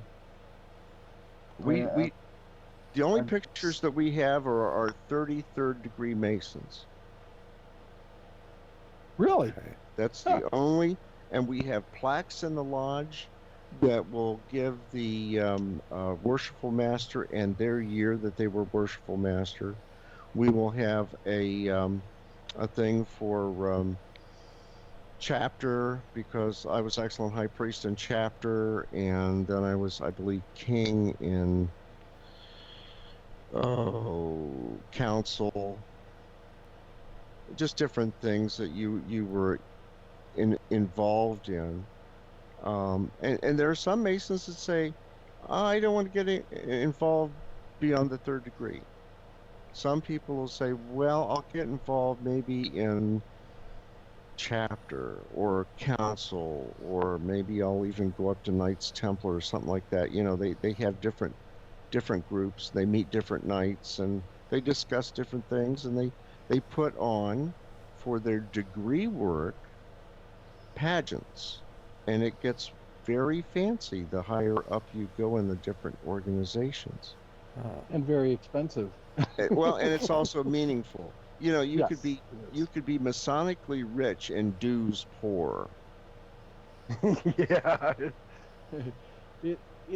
I guess it's going to be like anything else. It's going to be what you take from it, what you get, what you get out of it, but it's going to be what you put into it. And that's one of the things that I found is, always be honest, be open-minded, be kind, be loving, be gentle, and be a brother. Those are just things that I've always lived by. You have And to do that. if you want to check it out, I'm serious. You go to YouTube and you look at the Masonic Roundtable, and they have videos every Tuesday, and it's a live deal, and then they have their recorded for the rest of the week. But they discuss things, and they're all different levels of Masonry. Most of them are past masters. Some are 32nd degrees. I don't think there are any 33rds. 33rd degree, by the way, in Masonry is bestowed. You just can't say, hey, I want to be a 33rd. Can I join? Can I join? Doesn't happen. Right. You have to be nominated for that. 32nd, hey, you can do that through Scottish Rite. That's fine. But, Masonry is what you put into it. Absolutely. And you will get a lot out of it. And it's one of those things that it's well, I can't say any more about it. It's just one of those things, because we're not supposed to discuss or talk about certain things within Masonry. Right. But it is definitely something that it will make you a better man. Sure, and if you want to learn about it, there are plenty of Masonic websites out there. But if you go to masonicvision.weebly.com and look at the videos there, it'll explain it. It'll give you links to go to other places. you'll get to see our lodge. You'll get to see the remodeling that we just had done. You'll get to see our newsletter, different things about masonry, and plus our calendar is available there. Geez, I heard something on the radio about it. It was advertisement, you know. They're trying to get more members. Well, they are, and We you don't have call them members. We call them brothers. Well, We call them brothers, brothers. yeah. On the Yeah, radio? On the radio, Why would they yeah. go to the radio? That's I don't know, ridiculous. but I've heard advertisements on the radio. they've done radio, they've done TV. Over in Indiana, Yeah. there were several things that they had going on over there. I like their videos so much that I called over there to their Grand Lodge and I said, hey, who do I talk to get permission to use your videos in Ohio? The guy said, are you a Mason? I said, yeah. 30 seconds. He goes, you got our permission. Go ahead and use them. So I do. Yeah, the thing is that in the world of today, it's not that it's hard to find new brothers, and on the female side you have the Eastern Star or sisters, so they're we're two separate entities there, but we do a lot of stuff together. But it's not as like my lodge was a small lodge, so the worshipful master that was one time, and then somebody else went through the chairs and he became worshipful, then somebody else might go on through, and then you could end up with the same worshipful master again, simply because we didn't have a lot of brothers in that area. So of course it's I don't call it like a recruitment, because that's not what it is. It's finding people that are good people, and finding people that aren't afraid of it, and want to experience something that is going to better themselves, and then sharing that experience with them. And once you do it, I'm just telling you, it's one of the, it'll really open your eyes on a lot of things, because you'll learn a lot. And it's amazing to find that you got people that think just like you do, that are out there that are wanting to help others. The whole thing is based on you're helping others. It's charity. It's good works. It's Right. stuff like that. I guess that's the simplest way I can say it. Well, and another thing too is, you have out on the street, you'll have Democrats and Republicans and liberals and conservatives and so forth. Once you walk into that lodge facility, Yeah. that's all put aside. Right. Yep. I mean, we don't even make jokes about Democrats or Republicans or whatever in there. You're Yeah, Masons. it's taboo. It's taboo. It's Yeah. one of those things that's not what you're there for. And to our German friends, that is Estes verboten, Yeah. Right. forbidden. Right. Forbidden. Verboten. Yeah.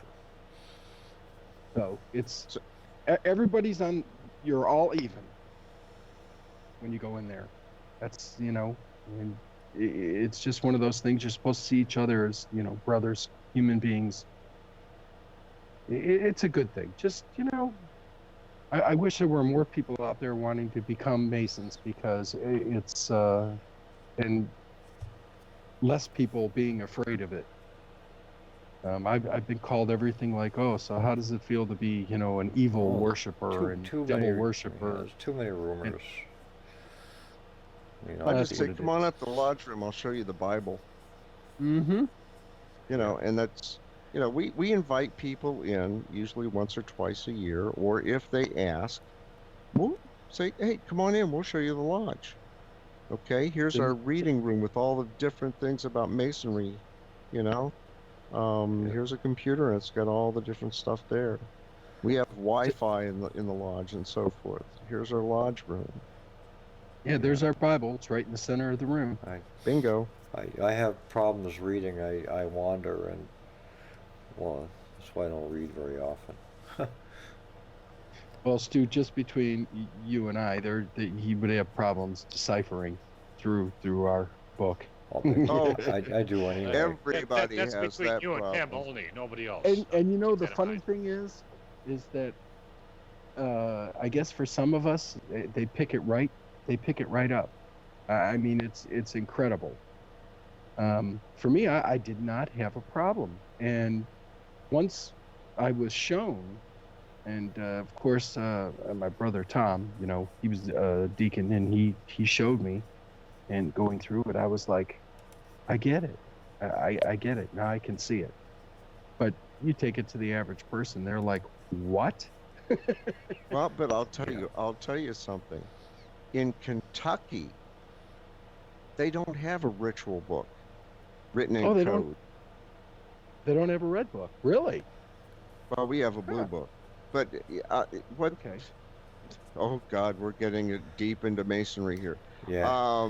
Yeah. But the thing with the ritual is, and not giving away any secrets, is down in Kentucky it's done verbally. One person takes the new person aside and they tell them, and they make them repeat it back. Yeah, we do Hey. that. We do that too, but you have to be able to decipher it. Why don't we kick out this next break and we'll pick it up from there. Yeah, What do you get on think? something else. We've talked. That's talked enough right, about we've- Masonry. Yeah, Let's. we've talked enough about it. And Hey, it and was great because And if you want to join, please join the fraternity. It's a great Yes. thing. Yeah, to be one, ask one. It's the simplest way that we can tell you. And you'll see somebody will have a little pin on there, and they'll have a compass on there, and it'll say, you know, to be one, ask one. So, ask.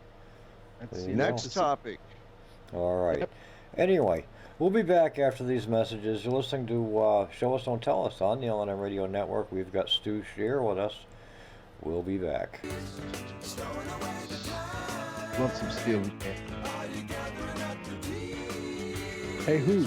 It's on you. Who? Good heavens! Ladies and gentlemen and guys and gals, welcome back to Show Us, Don't Tell Us on the LNM Radio Network. And if you get a few minutes, please subscribe to all of the boatload of archives that we currently have. We have more archives than a library, I tell you. I will lie to you. Now, this is stuff you will never, ever, ever find in a library. Believe me when I tell you that, because this stuff is not in writing. It's no different from getting that audible book, such as something from like George Carlin. And one of these days I got to go down that road. I still have to read my George Carlin book, man, the last one he produced. And it's sitting in my locker. But I'll get around to it. But anyways, welcome back, everybody. Stu has left the show. Awesome job, Stu, in regards to everything. You know, we switched gears, man. We went from money and change to masonry, you know, and we move along, man. There's no telling what you're going to hear next. So now we're pretty much in a roundtable free-for-all scenario, and let's move along from here. A free fall, free for all. There you have it. Yeah, absolutely. Well, you know, I tell you, I was going to bring this up one time before, and I brought it up. And the parents out there, I'm sure, will appreciate this a little bit. I was talking to Skills about this the other day, and a little bit to you, Papa. I know what you're going to bring up. Go ahead. Yeah, and for the parents that have children, you know, of course, Ira's son, you know, autistic, and you know, he does a show and everything like that. One thing that the government does that really makes me fed up, and school systems especially, is that they're taking money, they get it from the federal government, they're applying it to the students that have IEPs. The problem is they're not designating it for the, you know, the different parts of the IEPs. Everything's lopped into one. What the And hell it was is one that? of those things that IET. IEP. It's an individual educational program for students that have IEP. Okay. attention deficit disorder, oppositional defiance Gotcha. disorder, you know, these different things. Yeah. The problem is you can have a group, you can have a resource teacher and everything, but a lot of these students need to be taught on a one on maybe 5 basis or something like that. But now you're having such an overload of this, it's like a regular classroom. And the kids aren't getting the individual education that it was meant to be.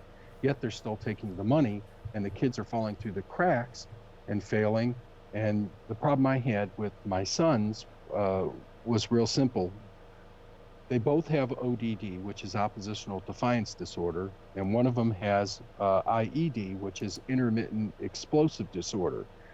So they're kind of special, but they have the same right to the same education.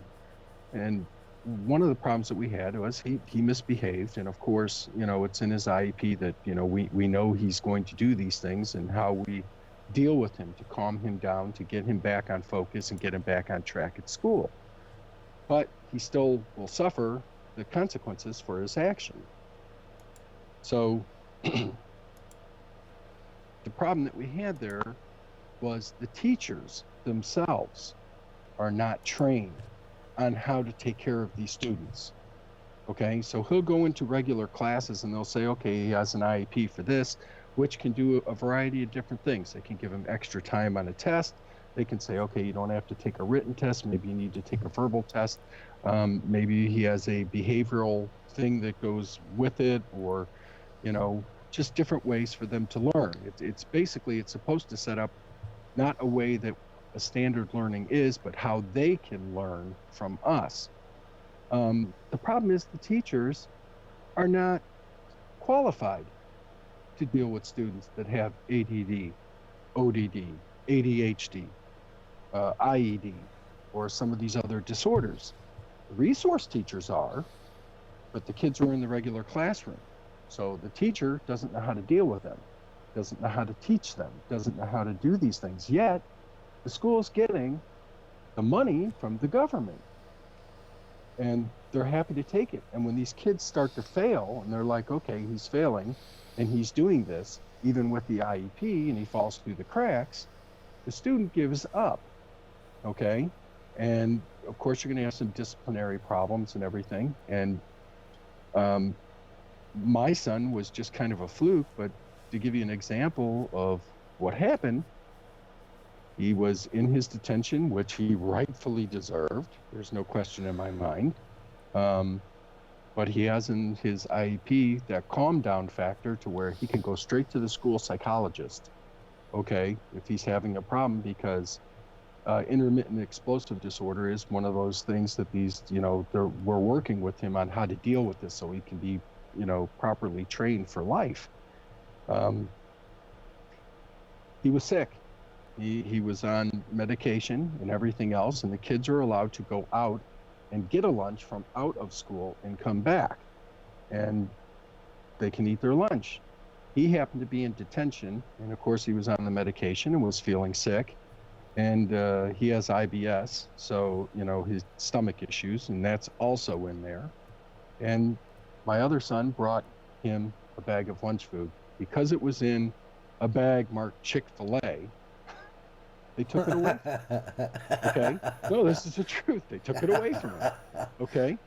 And they told him, you can't have that. You can have something that's in a regular brown paper bag. Now, you're dealing with a child that has IED. Nothing good is going to come from a chicken sandwich, the denial of it. So, of course, he kind of lost his cookies as far as like being upset.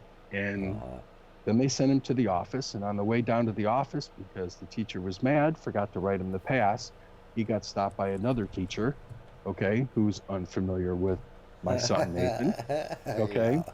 He got punished there. Then he got down to the office, and of course the teacher followed him down and said he was rude and disrespectful, so he got punished down at the office. And then he tried to go on over to the psychologist, who was not there for the day, so that he got punished for leaving the office when it was all written in the IEP, okay? So then they told us, we're going to give him an out-of-school suspension. And I basically said, you're going to give my son an out-of-school suspension from where you screwed up. And I said, and all of this over a chicken sandwich. I said, really? And so they gave him this out-of-school suspension. And because Nathan had IBS and we had provided doctor's notes and everything like that, they still said he had too many absences. Well, they've made it impossible for him to be comfortable there. Oh, yeah.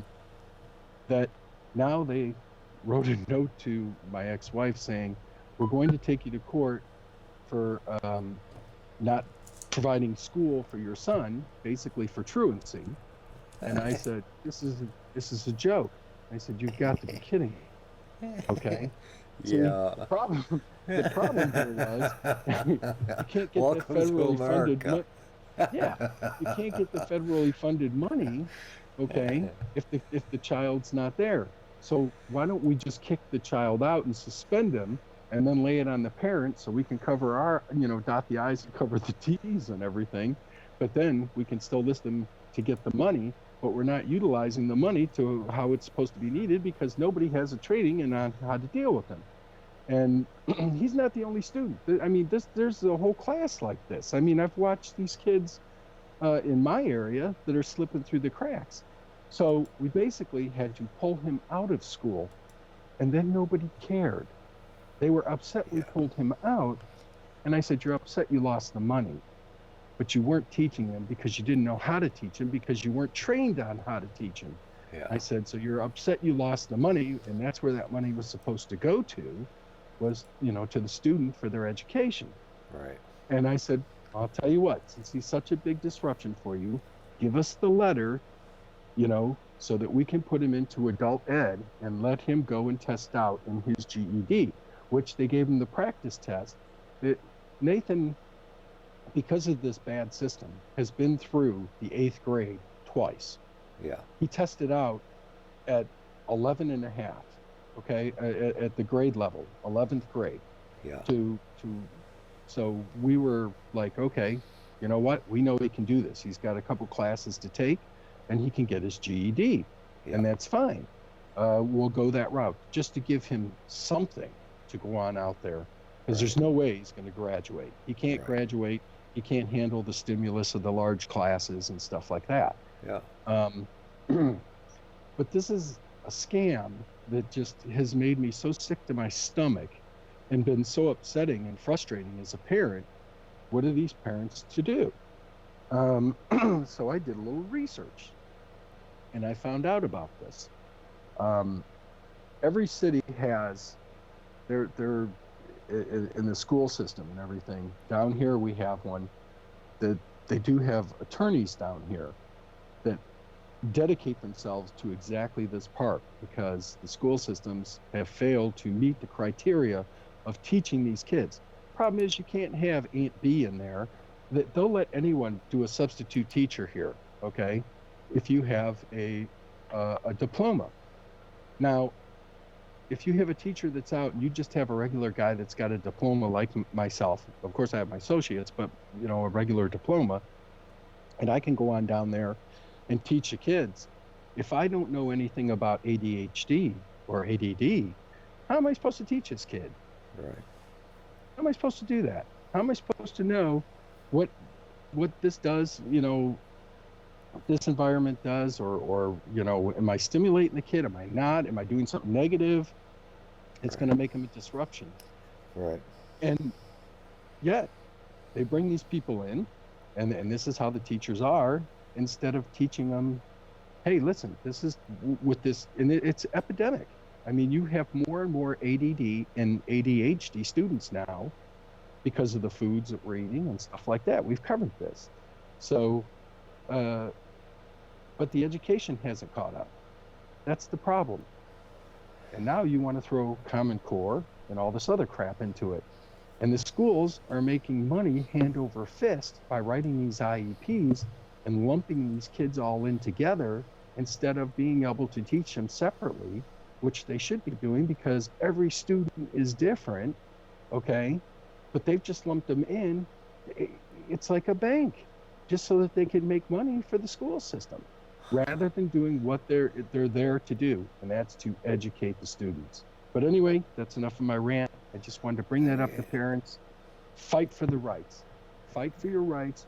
Go on down there, attend those meetings, So It's important. Go to those IEP meetings and you take them right to the line, man. Make them toe the line on those things. All right, Mike, a question from the chat room.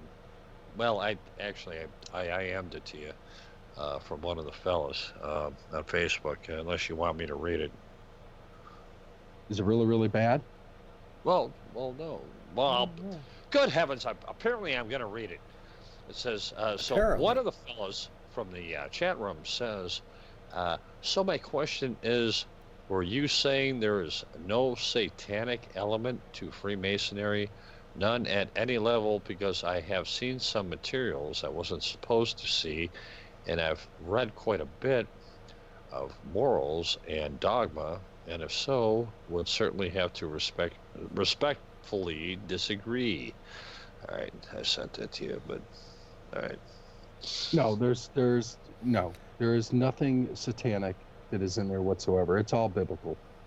I mean, if you want to pull out an element of satanic stuff out of the Bible, I'm sure you can. We definitely talk about evil spirits and devils that are in the Bible, but we don't do it in the lodge. No, there's nothing in there, and there's no part of that whatsoever in there. So I don't know what materials that you've seen or gotten a hold of, but I from my own experience and from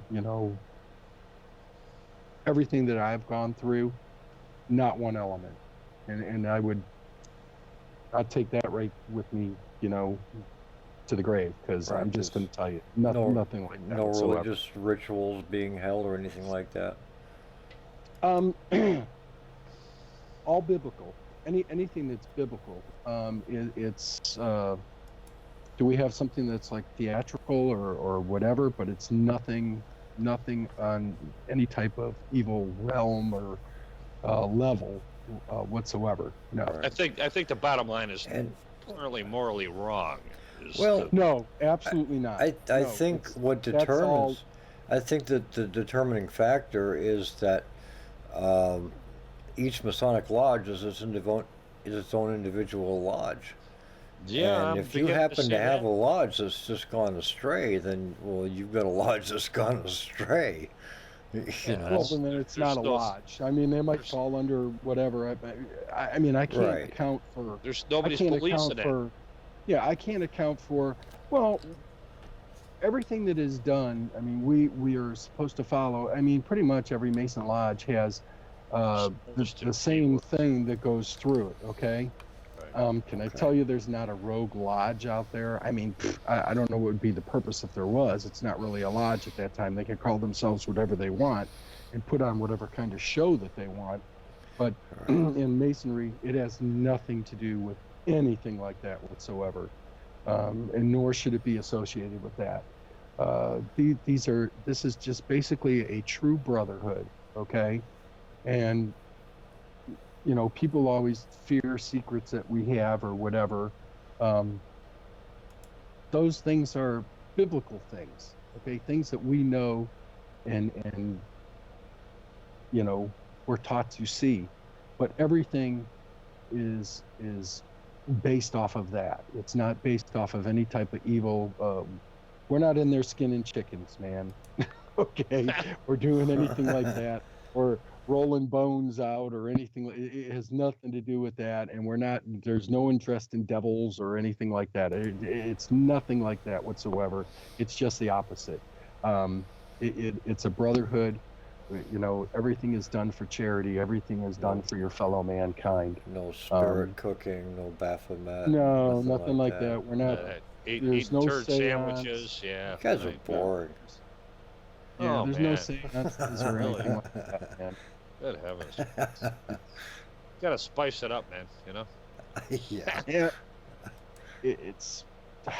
I mean, that's all I can tell you. I can't tell you anything that is, You can tell us what I- you can tell us. That's what you gotta tell us, right?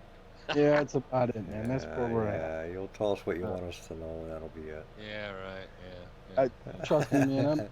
I'm 51. I'm too Yeah. lazy to dance, and I'm certainly too lazy to have a seance. And You have a set of Yeah. boobs on your back so we can go dancing?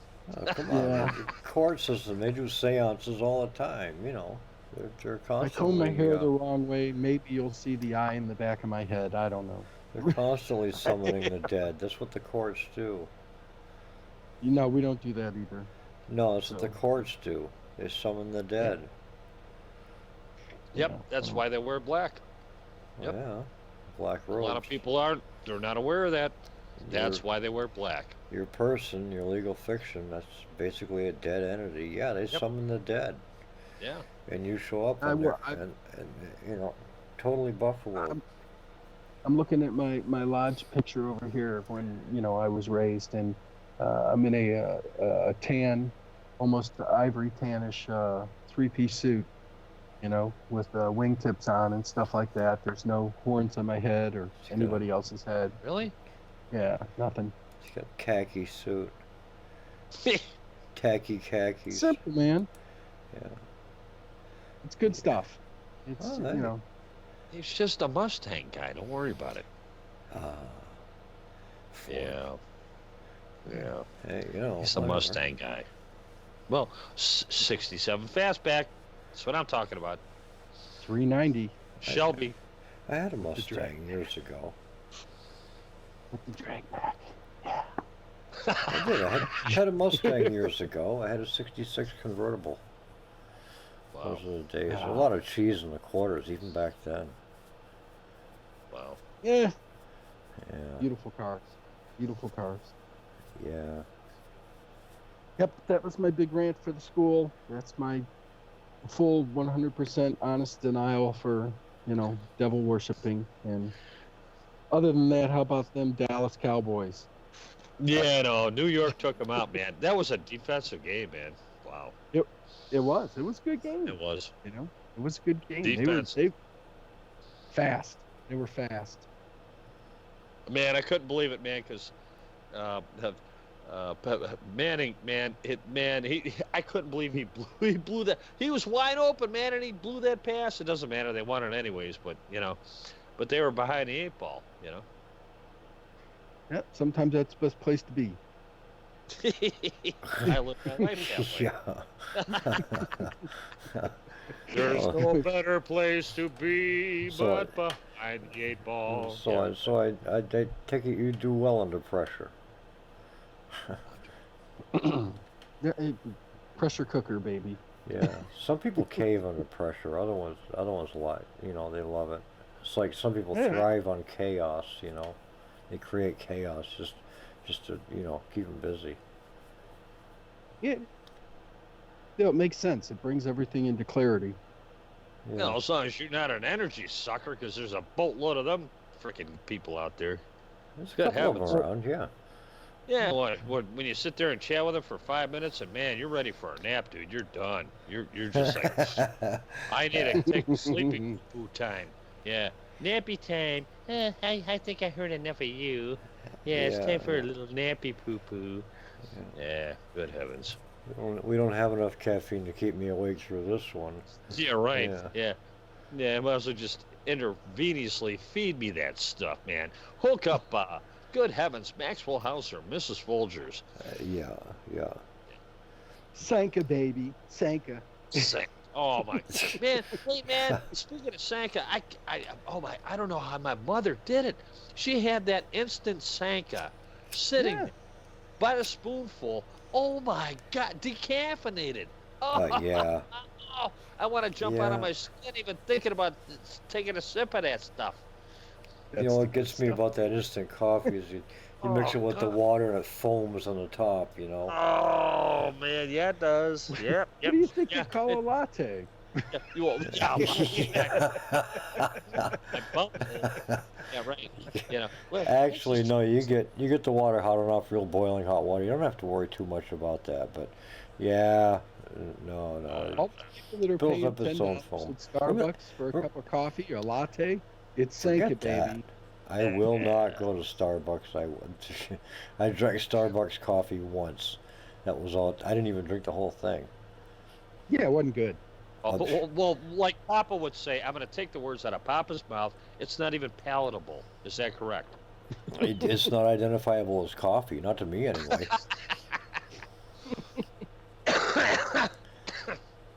I mean, I don't associate the two. You know, Starbucks and coffee. I don't see the association. No, it's taste bud resistant. You're I right. see some pretty nasty stuff there. You know. Um,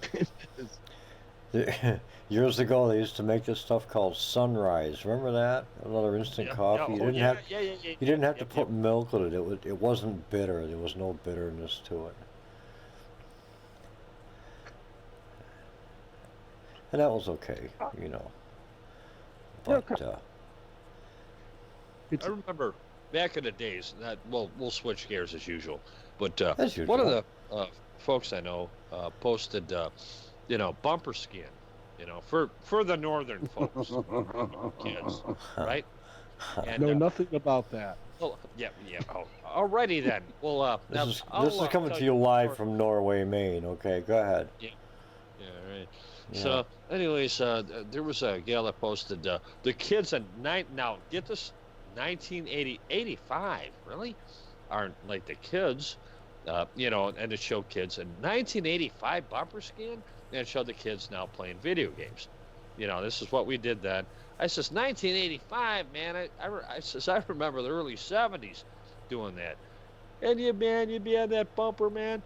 And all of a sudden you'd hit a chuck hole, you'd fall down, and your gloves were stuck to the bumper. Bye, gloves. Bye. Then you had to go home.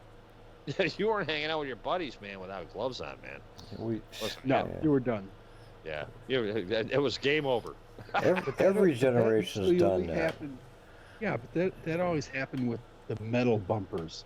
When they went to the plastic ones, when they went to the plastic, Michael, got nothing to grab onto anymore. Yeah, I mean, you guys missed it all. That's all I can say. You can hope maybe a car is going by that's got a spoiler on it or something like that. Someplace to get a grip other than a wheel well. You grabbed underneath the plastic bumper. Man, back when I was a kid, we had door handles. You grab a door handle. Usually it was some. That was the same thing. You snuck out. The car was at the stop sign, especially in my neighborhood. Oh yeah, you run behind. You run behind. Go ahead, Michael. Then I'm gonna run one by it. But go ahead. But then you'd latch on. You just hang on, and all of a sudden you were cruising down the street, man. And you had to make sure you had the good rubber boots, the ones that didn't really have any of the. Not the green ones. Yeah, you got to have the slip ones, not the non-slip ones. Yeah. Right. That way you could really get cruising, Yep.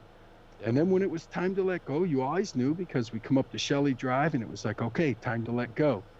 All right, and then you just kind of next candidate. Yeah, you get a little snow in the face, stuff like that. That's all right, dude. You had a good ride, man. You headed all the way from Fielding Drive right on down to Shelley Drive. It's a lot of fun. Right. Yeah. But then, Michael, how many times has this happened to you? You'd latch on, and the old man or whoever was driving, if it was usually a guy, would hit the brakes. Nope. Put it in reverse.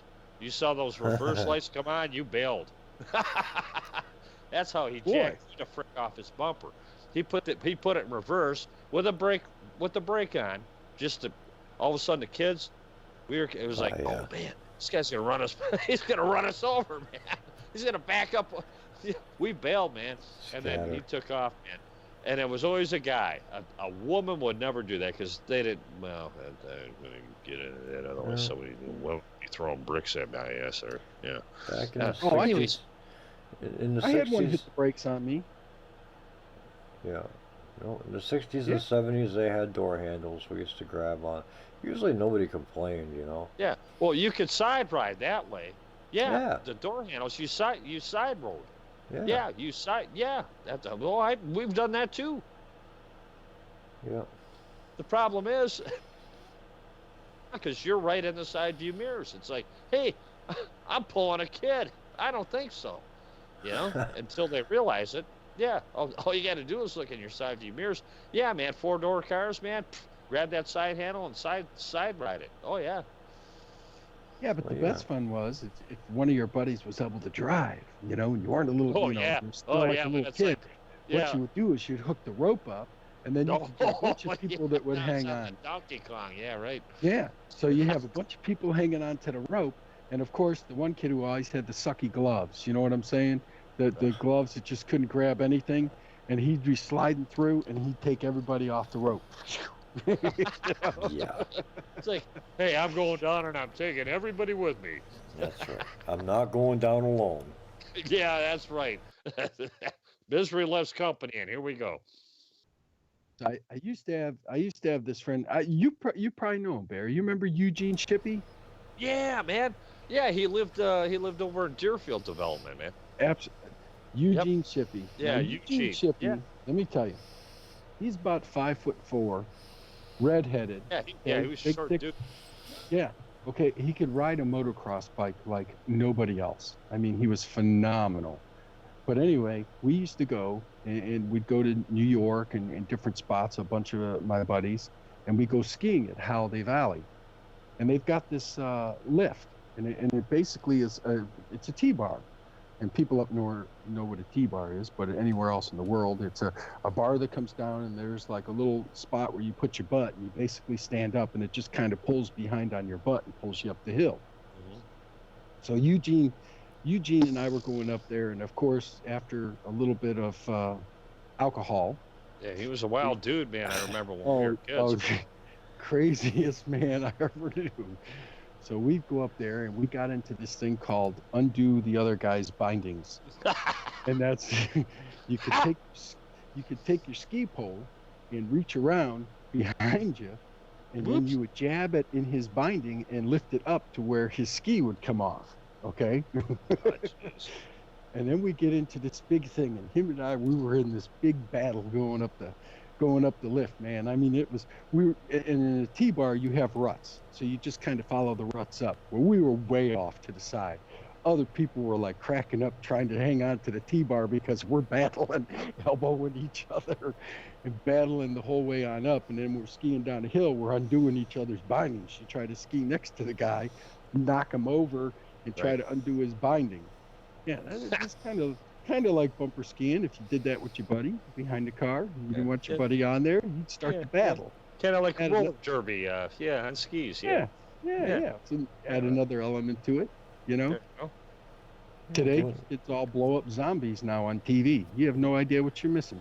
You can do it on a snowboard now, right? Yeah, we were live action, baby. We were live. There is one guy I work with that's huge in a snowboard, man. I've never tried it. Have you guys tried it? No. Yeah, well, I have a hard time getting out of the expecting you car. to jump out of the gate and say, "Yeah, I've done that many a times." Oh, sure. Yeah. In an every afterlife. day. Yeah. Yeah. Right. Yeah. You should see what I go to getting out to the car. Oh, yeah. Yeah. Snowboard. Yeah, right. Hello. I don't even watch sports, never mind go out there and actually do something, you know what I mean? It's like skateboarding on cement, but on snow. And it just, that's basically what it is. When Michael and I hung out back in the day, our main events were where's the beer coming from? And okay, well, go ahead and have that in the woods and head up to the bowling alley and hang out. I mean, back in the day, Space Invaders, and Asteroids. Yeah, that was brand new. That was 78, man. Well, 78 they came out with that, but yeah. When I was in grade school, like, I don't know, 7th, 8th grade, yeah, I played street football and stuff like that. And then we moved to the city where well, it was tough going outside, never mind playing outside in the street. So I took care of that. That stopped my my sports days. It cut me short. Yeah, we had a park right across the street, and our neighborhood was loaded with kids. So, there'd be a whole bunch of us, and we get into big tackle football games. We call them snow bowls, and get on out there and play in the snow, disappear early in the day, not come back until God knows when. I mean, it was way past dark. Well, it wasn't so bad when I lived in Naugatuck, Connecticut. It wasn't too bad at all. But we moved to Waterbury, and we moved to a bad section, and that, well, that cured that. No more street play. Yeah. Well, yeah, you're playing with gunplay. Well, It's different. yeah, it's the wrong kind of street play, you know. I mean, you got, they come by and they clean out your car at night. You know, you find it somewhere down the street, doors wide open. Oh yeah, I've been through that. No, pillaged. Great. Uh, No, we used to cut through Mr. Roach's yard, and of course he had a very good-looking daughter, and cut through his yard, and he'd have a wood pile there, and we'd all be plucking from the wood pile, heading back into the woods to go cook a bonfire back there while we drank our beer. And of Yeah. course I remember Mr. Roach came out the one time and he goes, "Listen," he goes, "this is your pile of wood." He goes, "This one here's mine. This one here's yours." Made a separate pile of wood for us. yeah. We felt Daryl's in bad for about the first 10 seconds, and we were like, "Oh man, hey, thanks." Daryl's in We the were going chat. He back says there. I could play football didn't for care. the Bills. Well, yeah, He had a sure. good-looking daughter, though. Tell him to tell So, Mike Melissa, Farah that. I remember her. Yeah, Yeah. Oh she's yeah. nice. Probably married somewhere, kids. I everything. could That's see Michael my- Steve. I could see myself Okay. playing football, 58 years old, 130 pounds. So yeah, stuff him in the front. Oh, yeah, okay. Why don't I just lay down? Go Well, ahead. Well, no, actually, I mean, looking back at it, hey, Mike, Hey, Mike. did we lose him? Hey, Mike. I don't know. Kind of sounds that Yeah. way. Michael. Hello, Michael. Yeah. Oh, anyways, Show us, don't tell us to Michael. Yeah. Anyway. I don't know. But- Something happened. yeah. Yeah. I was gonna do a little reminiscing, but I can't do it by myself.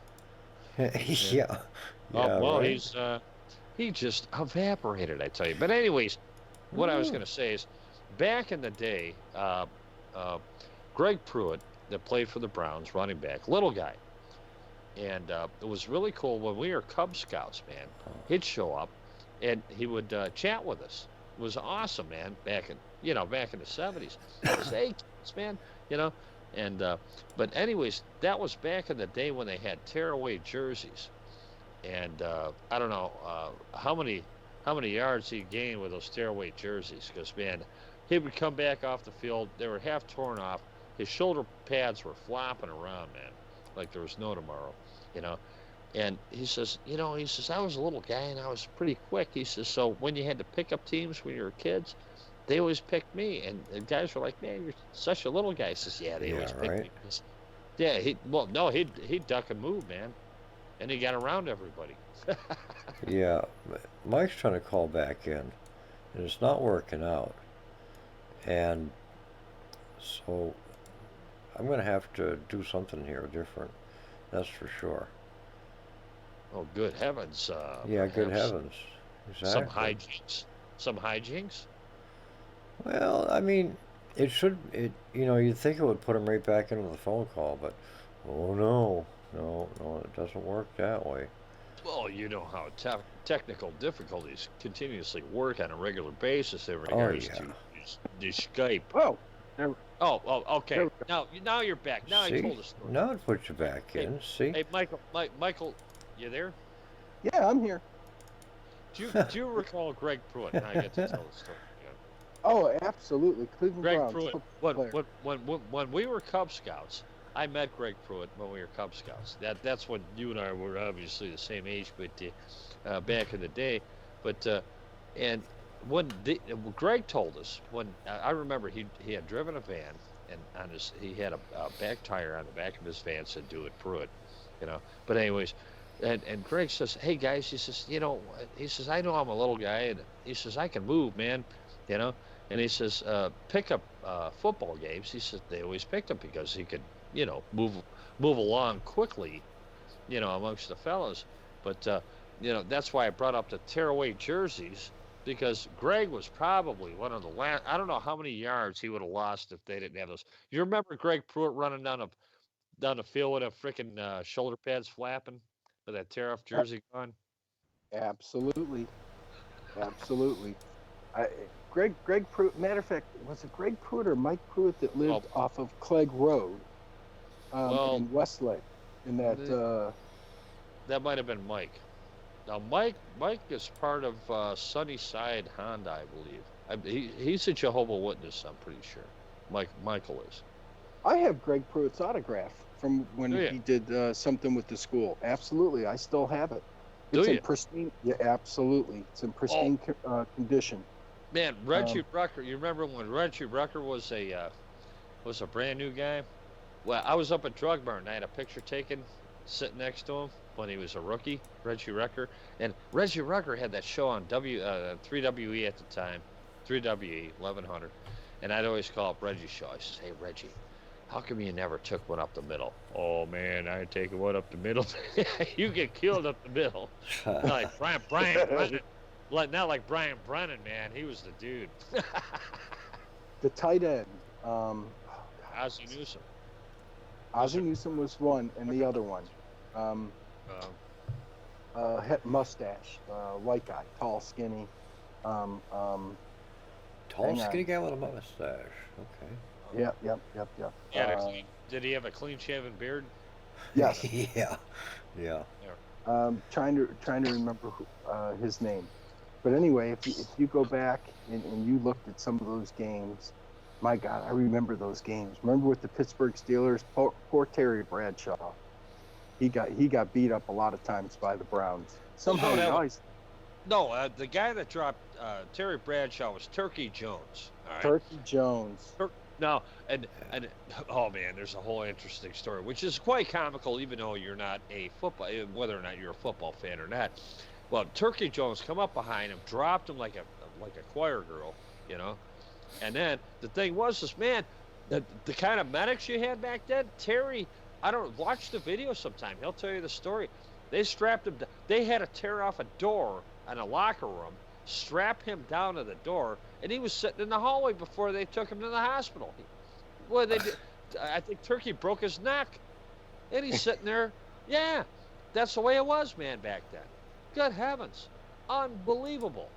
All right. Those tackles, if you saw some of those tackles, he grabbed him almost like a bear hug, and then spun him around, and then all of a sudden, like threw him down, like one of those world wrestling things. And I mean, came. I mean, the whole thing played out for about 10 yards, and I mean, it was brutal.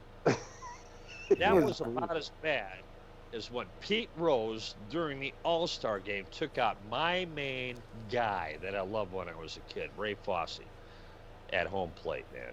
Dropped him, and Ray Fosse was never the same since. Yeah, he said he was crowding the plate. I remember. hey, man. Now, you watched the World Series, right? Absolutely. I loved it. And I'm still trying to find this video. Nobody put this out because MLB is really touchy. MLB polices YouTube like there's no tomorrow. Believe me when I tell you that. All right?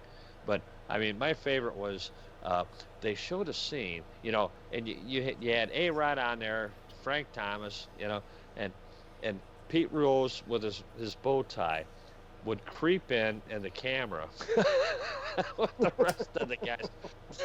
I mean, that was just freaking awesome. And Pete Rose should be in the Hall of Fame. I'll tell you what, man. If you don't bet against your own team, you should be in the Hall of Fame. All right? Yeah, come on. How many guys have we seen that have done coke, have done steroids, have done everything? Okay, the guy was a gambler. We get it. So was Art Schlichter and everyone else. You know, he had a disease. Okay, it was a problem. But you know what? It's been 20 years. Let it go.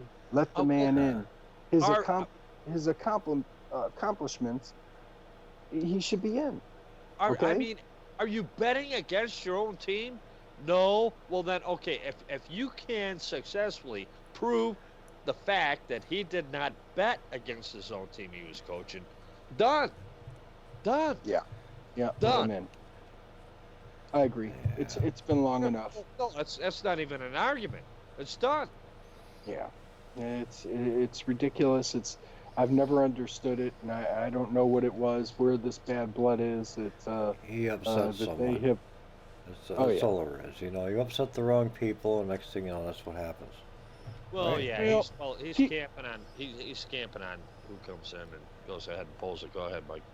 Yeah, he was a little indignant on how he handled it. Okay, he he was evasive. He was put off by it, and the whole thing, and didn't think that he should have to answer for it. And of course, they punished him for it. But after so long, come on. I mean, you know, suspend the guy for a while. But how many times Daryl Strawberry? Oh, jeez, yeah. Well, Okay, he was the first. Yeah. okay, and then it just kept going from there and there and there. To that pitcher, to everyone else, and then it went to steroids and everything else, and Oh, yeah. you're letting a lot of these other guys in there. I mean, Mark McGuire was a heck of a player. Okay, Yeah. Well, you I can don't know. include the Rocket with them, Roger Clemens. I mean, Absolutely, and Barry Bonds and Canseco, and yeah. Canseco, Jose, yeah, and I mean, and just So all of them. Sammy. Yeah, with all of them. But I mean, you know what? People are going to make mistakes, and I get that, but they were no more egregious than the same mistake. Pete Rose's was no more egregious than theirs.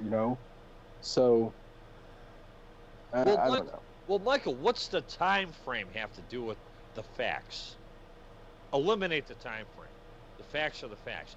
Did he or did he not bet He against never his did. team?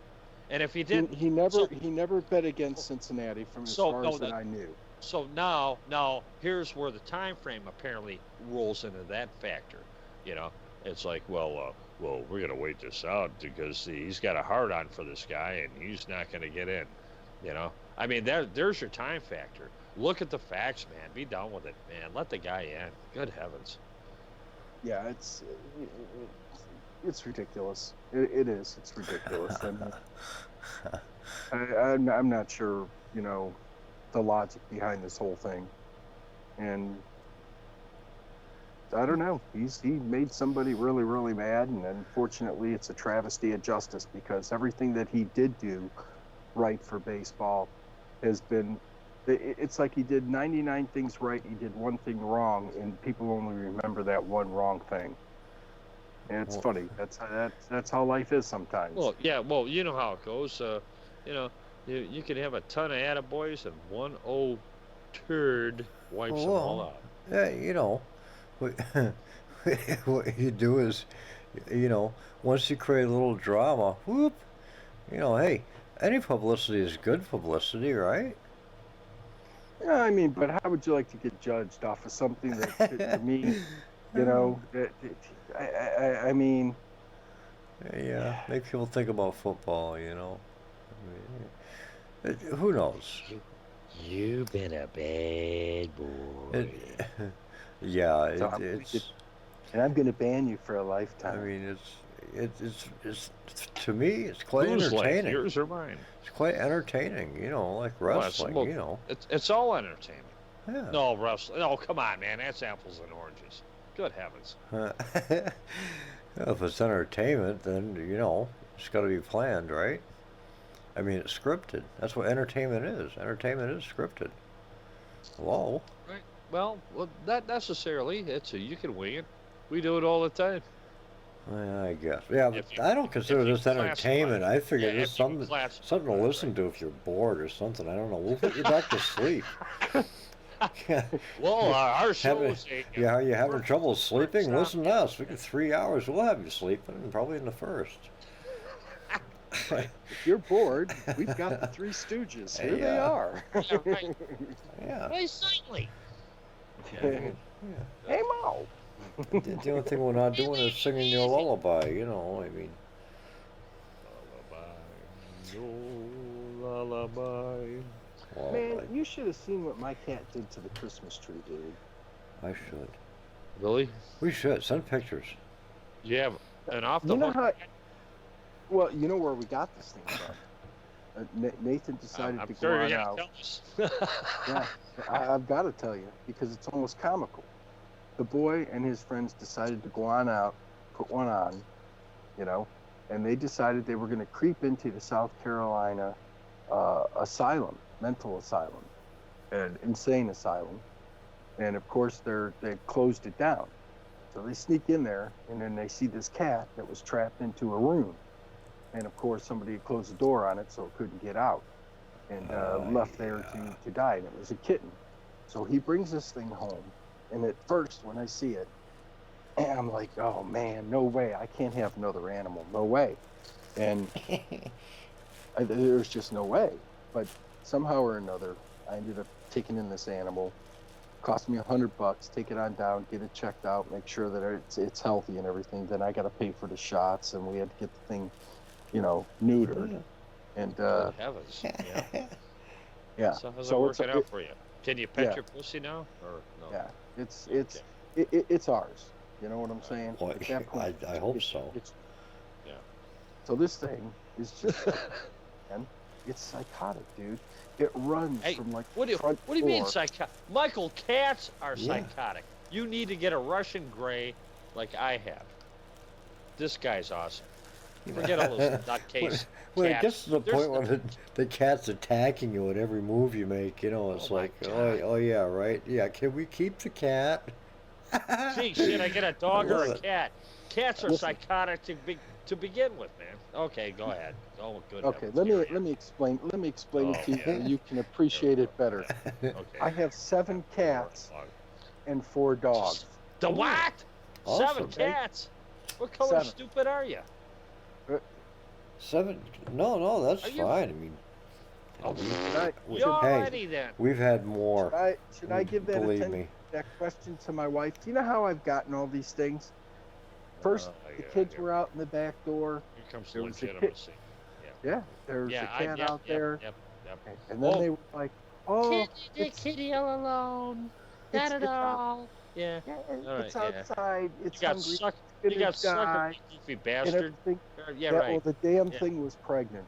All Okay. together. Yeah. Oh, that works. Yeah. Okay. Well, just I told him, Yeah. I said, don't feed it. It obviously has a home. I said, it's going to go home. well. And then I said, for God's sakes, don't name it. Then it got a name. Then it ended up on the Wrong. screen porch. Wrong. No, the thing Wrong ended up move. inside the house. Mike, Then the put your thing head ended up. up. Really, you let that unfold? You ought to be ashamed of yourself. So you kind of brought that crap on yourself, Wow. right? I have a little You girl, did. You another did. little girl, a You know wife, why? and You a know mother, why? Because you're a and they were softie. all against You're a me. softie. There were 4 women in the house, dude. And they were all against me. There's no way I was going to win this battle. Oh no, you're dumb like a dinner. That's right. Yeah, right. Hey, we got a couple minutes to wrap up. Michael, You had 4 Lady Yeah, D's Hey, in your house. There's no way you're Michael, winning. actually, you should have told that cat to wrap it up. Yeah. yeah, we got 2 minutes to wrap it up. Go ahead, Michael. Do your thing. Well, my thing is real simple. You know, if you're having problems and you're a veteran, police officer, EMS, hospital worker, whatever, somebody that's been abused or anybody else, and you're struggling with PTSD, you're struggling with some issues, depression, anxiety, whatever, hit one of the many wonderful pages that are offered up and available on Facebook. Stop the 22 is one. I don't work for them. I don't do anything with them, but they do good work and they do help, and they can guide you and lead you into a way of getting help. So Formation 22, PTSD projects, there's just a variety of different ones. Please do it. Your life is very important to us. You are important to us. We love you. We thank you for everything that you do for us. Help yourself too, okay? Go get help. Just that simple. Awesome. Skills. Good heavens, once again, and guys and gals, it's been a long night, a quick night, but a long night. And actually, that's kind of an oxymoron, though, isn't it? Anyways, guys and gals, thanks for listening to our show, Show Us, Don't Tell Us, on the L&M Radio Network. And like I said earlier, good heavens, we have archives like there's no tomorrow. And you're not going to get this off the internet, because these are consolidated archives through a boatload of people's research that you can easily access. All right? Little $5 donation, and you're good to go. All right, man. It's all you, Papa. right. All right. Yeah, thanks for listening to us. This is Show Us, Don't Tell Us. I'm Papa Bear. Don't forget, head over to the website, lnmradionetwork.com, and click on that subscribe button. Donate, help keep us on the air, because you know, we do this all for you. Have a great night, everyone.